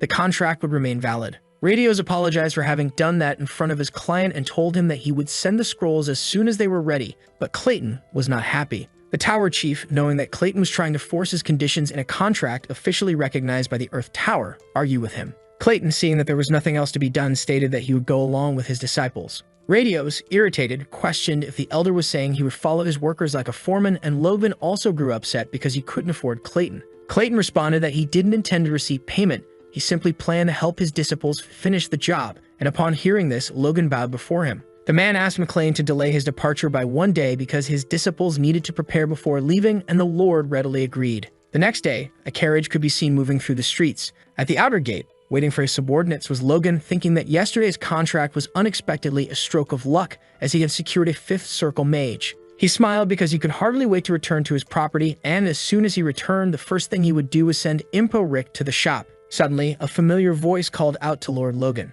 The boy turned to see that it was Rena, and the woman in a carriage said she hadn't seen Logan in a long time. In a haughty manner, she asked the protagonist not to call her by her first name, and the boy then addressed her as Miss Wolves. The woman began to mock, saying that the boy had been seen making shady deals recently and asked if he wasn't ashamed of it. Logan responded with a smile, saying that, as she knew, he had always been a little greedy, and that was none of her business. Still acting spoiled, Rena retorted that she had paid the young man a lot, but the fact that he was still humiliating himself like that meant he must be in desperate need. McLean responded that it was true and then excused himself, immediately beginning to leave. However, the woman commented that she had heard a rumor recently. The rumors said that he had been significantly impactful in a territorial battle with a unique weapon. With a seductive expression, she then asked if the boy didn't want to sell them. Feigning ignorance, our protagonist replied that it wasn't such a unique item and preferred to avoid the embarrassment. After saying this, the boy ran off, leaving Rena irritated by his behavior. Far from there, Logan thought that even though he had become famous for selling the Impo Rick in the capital, not even a noble had shown interest in the territorial battles at the border. Still, the Wolves' house was the first to show interest. He noted that the crossbow's design was simple and easy to replicate, so he only had to wait to use them a few more times. The fifth circle mage arrived, calling Logan's name and asking why the boy was there since the meeting place was supposed to be at the western gate. McLean replied that he had just bumped into someone inconvenient, and then immediately said they should leave. Without delay, several carriages set off toward the McLean territory. Inside, a silence settled between Clayton and Logan. Clayton thought to himself that there were 3 spacious carriages that could accommodate at least 6 people each, and just with that, Logan must have spent a lot of money. He commented to the Lord that there was no need for the young man to go so far since the boy had spent money unnecessarily. Seeing this situation, Logan could only think that mages were always proud, and that was no surprise. He responded that to hosts such esteemed mages, this was the least he could do while thinking he should avoid any conflict. Even after hearing that, the mage remained silent and said nothing more. By nightfall, Logan decided that they should rest as it was late, and they would stop there. Around a campfire, distant from the others, the boy was meditating to strengthen his power. Someone with ill intentions appeared behind our protagonist and threw a knife, but the boy easily dodged it. He questioned who did it, and it became clear there were 2 assassins there. One of these mysterious figures said that for someone who dodged that attack, Logan was quite talented for a young lord. A bald man who looked like a criminal commented that he had heard about everything Clayton had done in the capital, especially about the boy's sales. Seeing the group of people there, the Lord assumed they were probably thieves. He replied that he was just trying to relax and review what he had learned the last time. But it was fine since he had been interrupted, he would take action. Immediately after, he drew his sword while commenting that at least he would get to practice with some punching bags. One of the bandits started to get angry with the boy, but before he could say anything, his throat was cut. The other bandits wondered how the boy had reached their ally so quickly. One of the hooded criminals charged at Logan, who quickly prepared to counter. The enemy tried to stab the Lord in the stomach. However, it was the hooded figure who ended up getting slashed in the abdomen, suffering enormous damage to his insides. With the impact of the blow, the hooded man was thrown far away, being instantly eliminated. The remaining 3 survivors just looked at their fallen ally on the ground defeated. A silence echoed all around, and the bandits seemed extremely intimidated. Another criminal with brown hair warned his allies that this was madness and that they needed to retreat. However, before he could do anything, he realized his legs couldn't move, and his entire body was paralyzed. Our protagonist was imitating the same stance that Felix had used against him. Then the boy began to focus his aura into his sword, and the entire blade was surrounded by a glow. He repeated the exact same movements of Esperanza's gravity blade. All the bandits who couldn't escape were quickly struck and cut by the attack. Only one managed to survive, crying while Logan thought that he couldn't sustain that attack for long. But he was extremely happy to finally manage to copy that technique. Looking at his sword, he commented that the concentrated and compressed force into a new power was known as aura. On that day, the sword technique demonstrated was the weakening of aura, the aura blade, and he never thought you would be able to imitate it at his level. It was incredible that he could use the force blade even if only temporarily. He then looked to the side and realized there was still one survivor from the group of enemies. Logan began to use the sword's impulse to disperse the opponent's force and energy through the oppressive sword. The remaining bandit fell to the ground, and just as Logan was about to stab him, he thought that this technique could be very useful in real combat situations. The criminal, seeing his death approaching, screamed in despair. Right after the massacre, our protagonist stood before the forest thinking that perhaps he had gone too far. However, someone appeared behind him, stating that they had seen everything. That person was Clayton, who had been observing the Lord from afar. The man appeared to be extremely irritated, and Logan, upon seeing him, was surprised. Our protagonist, seeing the 5th-class mage, was confused, wondering why the man was so angry. He'd assumed the man thought he had gone too far, even if those were just thieves. Logan thought that if Clayton said he could no longer work because of this, he would have problems. But to Logan's surprise, Clayton affirmed that the Lord had incredible abilities. The boy was confused, but Clayton said that he didn't know much about Force users, yet after seeing Logan's talent, he realized the boy was promising. Relieved, McLean asked the man not to flatter him too much, while in his head, he thought that the man wasn't angry. It was just his way of expressing himself. The two walked in silence through the forest to return to the carriage. Logan could only think that he had deliberately gone far enough from the camp to avoid exposing himself to anyone who wasn't an ally, and yet Clayton had gone all the way there just to find him, which made Logan wonder why the man did that. Then the bearded man opened his mouth and commented that his disciples were struggling because they hadn't had a good teacher, so he wanted to at least teach them something. Logan replied that the bearded man seemed to already be doing a great job, so he questioned why the man felt the need to mention that. Clayton explained that when they started working, he wanted a break to be able to teach his students. The man also said that he himself would work harder than anyone else, so he asked if Logan could be understanding about that, and the redhead agreed. Something strange started happening, and our protagonist noticed that mana was flowing from Clayton to a certain location. He saw that this location was the tent where the mages were sleeping. Seeing this, Logan was quite impressed, as he wondered why the mage was going so far as to give his mana to his disciples. The young man then commented that it seemed the bearded man cared a lot for his apprentices. Hearing this, the man said that he was a teacher and had to do at least the minimum for them. McLean even recalled that the man had gone far enough to fight with the Tower Master for the sake of his disciples, but the man denied this, citing that it had been the Elder. Finally, after a long journey, they arrived at Logan's family territory. Inside the mansion, the boy was speaking with his father, Patrick, and the man asked if the boy had gained a lot of experience in the capital. He responded that the trip had been very useful and his father was pleased, asking if there was anything else the boy wanted to report. The young man then decided to be upfront and told his father that the business in the capital was going well and soon they would start generating profit. Patrick was confused because he didn't know what kind of business his son was running, and the boy responded that he had started a business with the same medicine he had given him. The patriarch, realizing what was going on, asked if the boy was saying that he had gone to the capital to sell those adult medicines. Disappointed, the man commented that he knew he had told his son that he wouldn't interfere in his affairs, but he wanted his son to at least consider the reputation and dignity of their family next time. Logan agreed and thought that his father was handling it better than he had expected. He also mentioned that he had met the Sword Duke and had formed a great connection with him,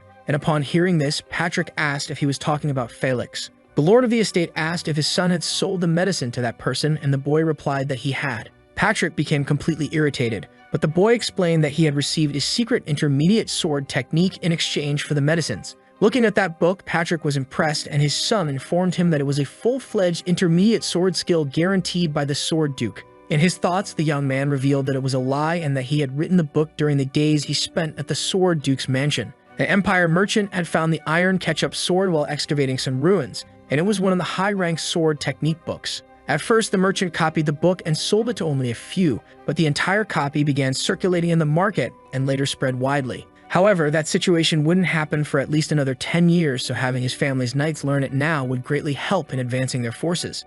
He also mentioned that if they added the sword's key and even the secret of the divine sword, his father and Ronian could use these as their trump cards. However, the young man thought to himself that this technique pushed force to the extreme, potentially causing internal damage during training, and his father would never allow that. That's why using the Sword Duke's name in this situation would definitely make him accept it. As Patrick read the book, he thought it was on a completely different level from the family's records and far superior in quality. He also commented that the reality was that it's difficult for nobles to gain intermediate sword techniques, which was why he hadn't been able to progress for 10 years. Patrick told his son that if they maximize it correctly, it would increase the overall strength of their knight order by at least 30%. Logan then said that was great, and in addition, he had a proposal. But his father immediately interrupted him, saying that he should maximize the technique properly to repay the Duke. The young man tried to stop him, but Patrick remained determined. Instead, they didn't have time for that. He also mentioned that maximizing it was his priority, so he would leave things to Logan for a while. The boy was handed a stamp and realized it was the seal of the McLean family.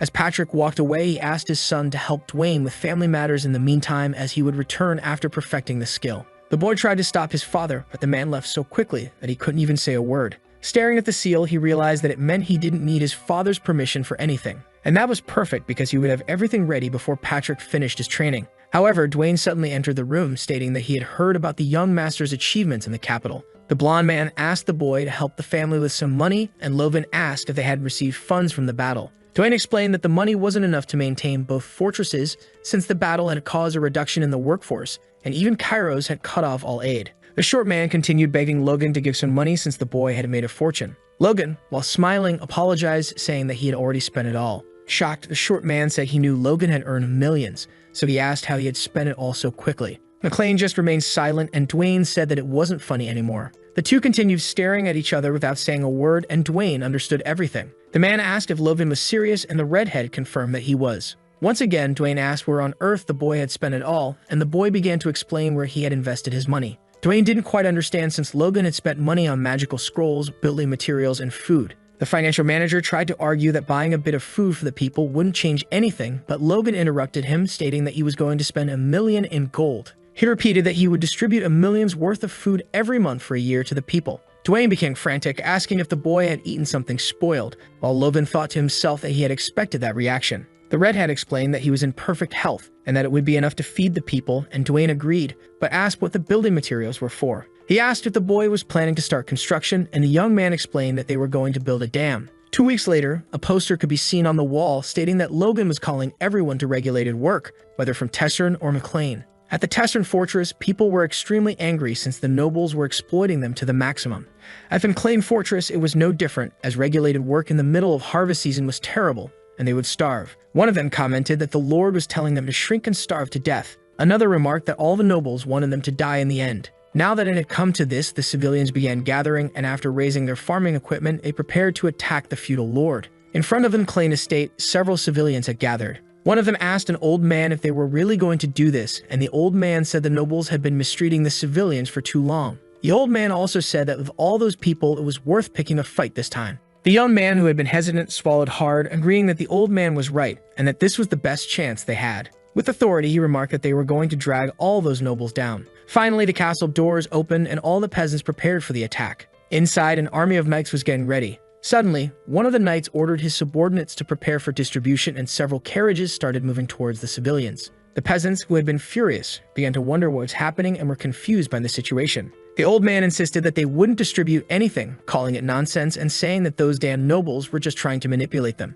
Suddenly, one of the knights brought a sack towards the old man. He stated that by order of Lord Logan, those who participated in the compulsory labor would receive a full month's worth of grains for their family. The knight also affirmed that they would start distributing it and that everyone should form a line in an orderly fashion. The people who had been furious before now started celebrating, realizing they wouldn't have to go hungry anymore. With that, the old man, who had been so angry now, bitterly regretted his actions. The elder began to cry while shouting blessings for Logan McLean's long life. He shouted even louder, and all his former allies who had been enraged heard him. Thus, all the civilians began chanting for Logan, and Dwayne saw it all. The short man questioned his lord if it was really necessary to enforce compulsory work to gather them there. Logan heard this and responded that if he hadn't done that, not even a quarter of them would have shown up. After all, they don't trust nobles. The boy thought that nobles typically view their people as property, and any noble with a conscience would see it as their duty to protect their people. But having lived as a mercenary and a commoner in his past life taught him that, to the common folk, the only difference between good and bad nobles was who took more or less from them. The young man then mentioned that even his father thought more about the knights than the people, believing that the knights were the strength of a nation. That's why, despite the budget shortfall, Patrick still maintained a horde of 50 knights. Logan then concluded that's why he forced the civilians to gather here, so they could see and believe for themselves. The redhead then asked why Dwayne was staring at him, and the man responded that Logan had been surprising him all along. Our protagonist then replied that since Dwayne trusted him and listened, they could now move forward with the construction. However, remembering the dam, the short man once again asked his lord to reconsider, as it didn't make sense to spend $2 million on a project of that scale. Seeing this, Logan remarked that Dwayne was sounding like those two other people. He then recalled the moment when the 5th level mage and Hammer had been extremely confused about him wanting to dig a hole through the mountain. Furthermore, Logan wanted to draw water from the river there and even build a floodgate for it.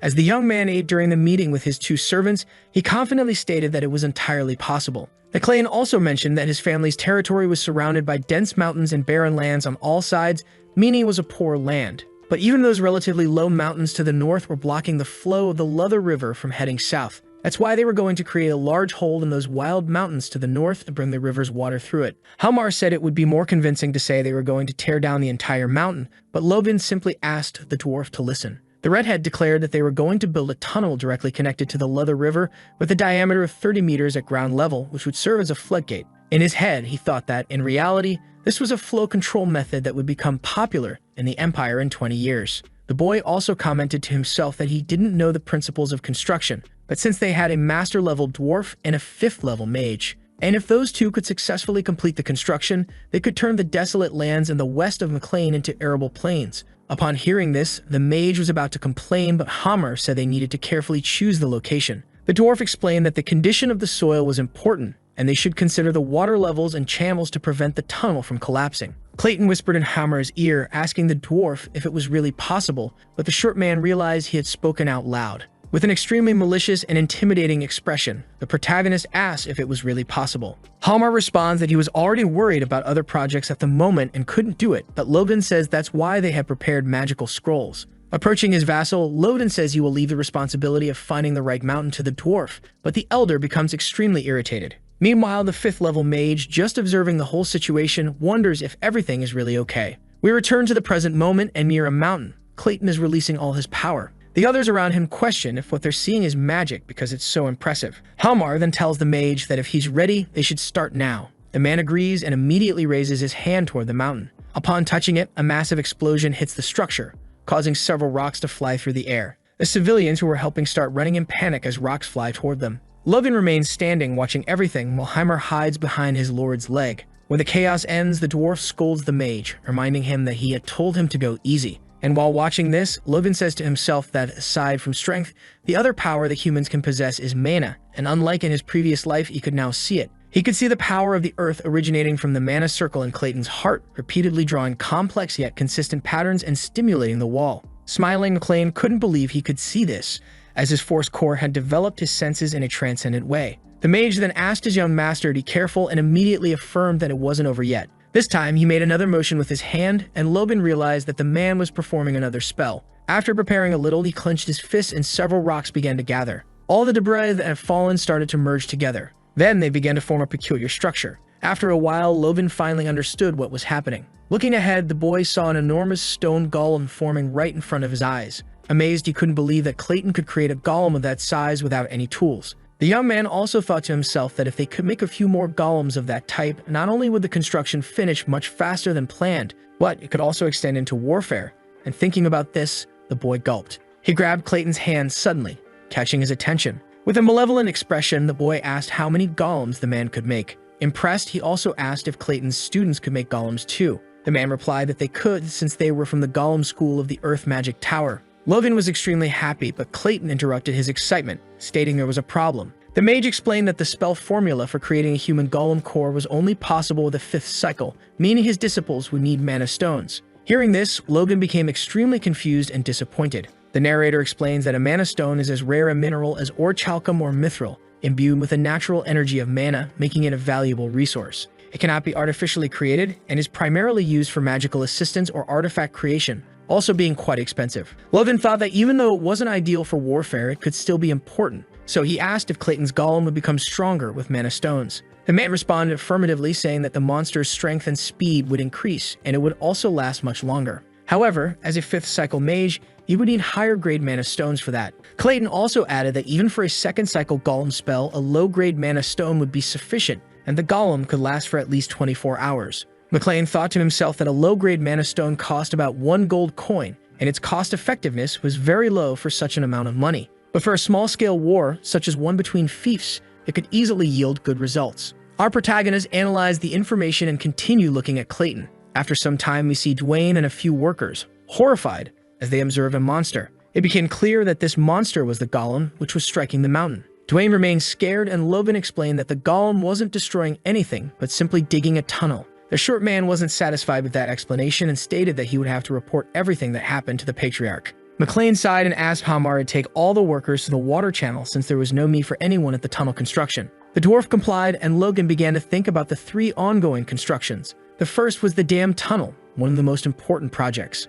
The second was the water channel, which would distribute river water to every piece of the isolated lands. And the third and most crucial was the mine. He recalled receiving the excavation results for the mine while he was in Gran and sending workers there. Logan also reflected that since returning from the capital, he had been too busy with the dam construction and hadn't had the chance to check on the mine. The next day, a scene showed some workers entering and leaving the mine. Halmar was also there, and Logan was confused since he had seen the dwarf at the dam just the day before. The man accused Logan of being the reason he had to keep running back and forth between the mine and the water channel constantly. Halmar then threw his towel down, complaining that he couldn't do it anymore and just wanted to die already. The dwarf continued whining, saying he needed a break, and kept arguing with Logan about having to put up with everything. With a gentle look, Logan placed his hand on Halmar's shoulder and told him he understood. He said the dwarf had already done a great job, and that's why, from that day forward, Halmar would manage and take care of everything on his own. With a malicious expression, the boy also added that Halmar could use the time to prepare a progress report, which only made the dwarf even more irritated.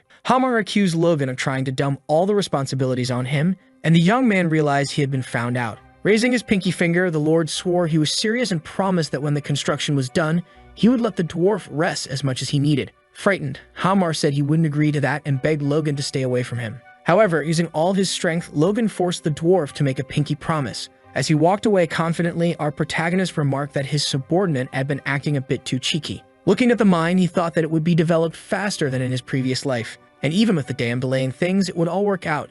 It had to. During a conversation with Philip, the boy reported that the construction materials would be delivered without any problems. He also mentioned that they had reached an easy agreement with the lumberjack, negotiating for 100,000 gold coins per month, and Logan thanked him. Finally, Claude mentioned that once they built the mine and cleared the land, the territory would be completely transformed, so Logan should visit the site. Logan agreed, saying his subordinate should go there next year, but Claude was confused, wanting to know why he would only visit McLean a year later. McLean then changed his expression, becoming serious, and stated that there was a rumor about a problem with the royal family. Philip tried to understand the problem, and Logan responded that he had heard it while at the Sword Duke's estate, but didn't know the details. He asked his vassal to investigate those rumors further while conducting business. In his mind, the boy recalled that, according to his memories from his past life, the king would die suddenly next winter and a civil war would break out. But the information he had heard had come from a low-ranking mercenary, so it might not be entirely accurate. After all, if the king's death was truly sudden, even if it happened like in his past life, the timing could end up changing. Logan also commented that just like with the wars between fiefs, the timing of the civil war could shift for an unknown reason, allowing them to prepare. Finally, the young man declared that in the war, an McLean family would turn the kingdom upside down. After that, Logan told Philip to set aside the emergency budget and buy as many weapons and armor as possible, enough to arm about 1,500 men. Claude was confused, saying that he thought the McLean family had fewer than 100 knights, and upon hearing this, Logan replied that the weapons weren't for them. He explained that they were for the soldiers, and Claude, upon hearing this, asked if Logan had lost his mind. The young man commented that no one fully arms all common soldiers during a war, and Logan thought to himself that it might indeed seem strange. Since many people in his territory had died in the last war, because of that, the expected strength of his territory had been drastically reduced. That's why they needed to minimize compulsory recruitment and maximize the strength of their knights and regular soldiers by arming the most vulnerable soldiers as part of the plan. Logan asked his subordinate if he had ever done anything wrong before, and though reluctant, the boy responded that he hadn't.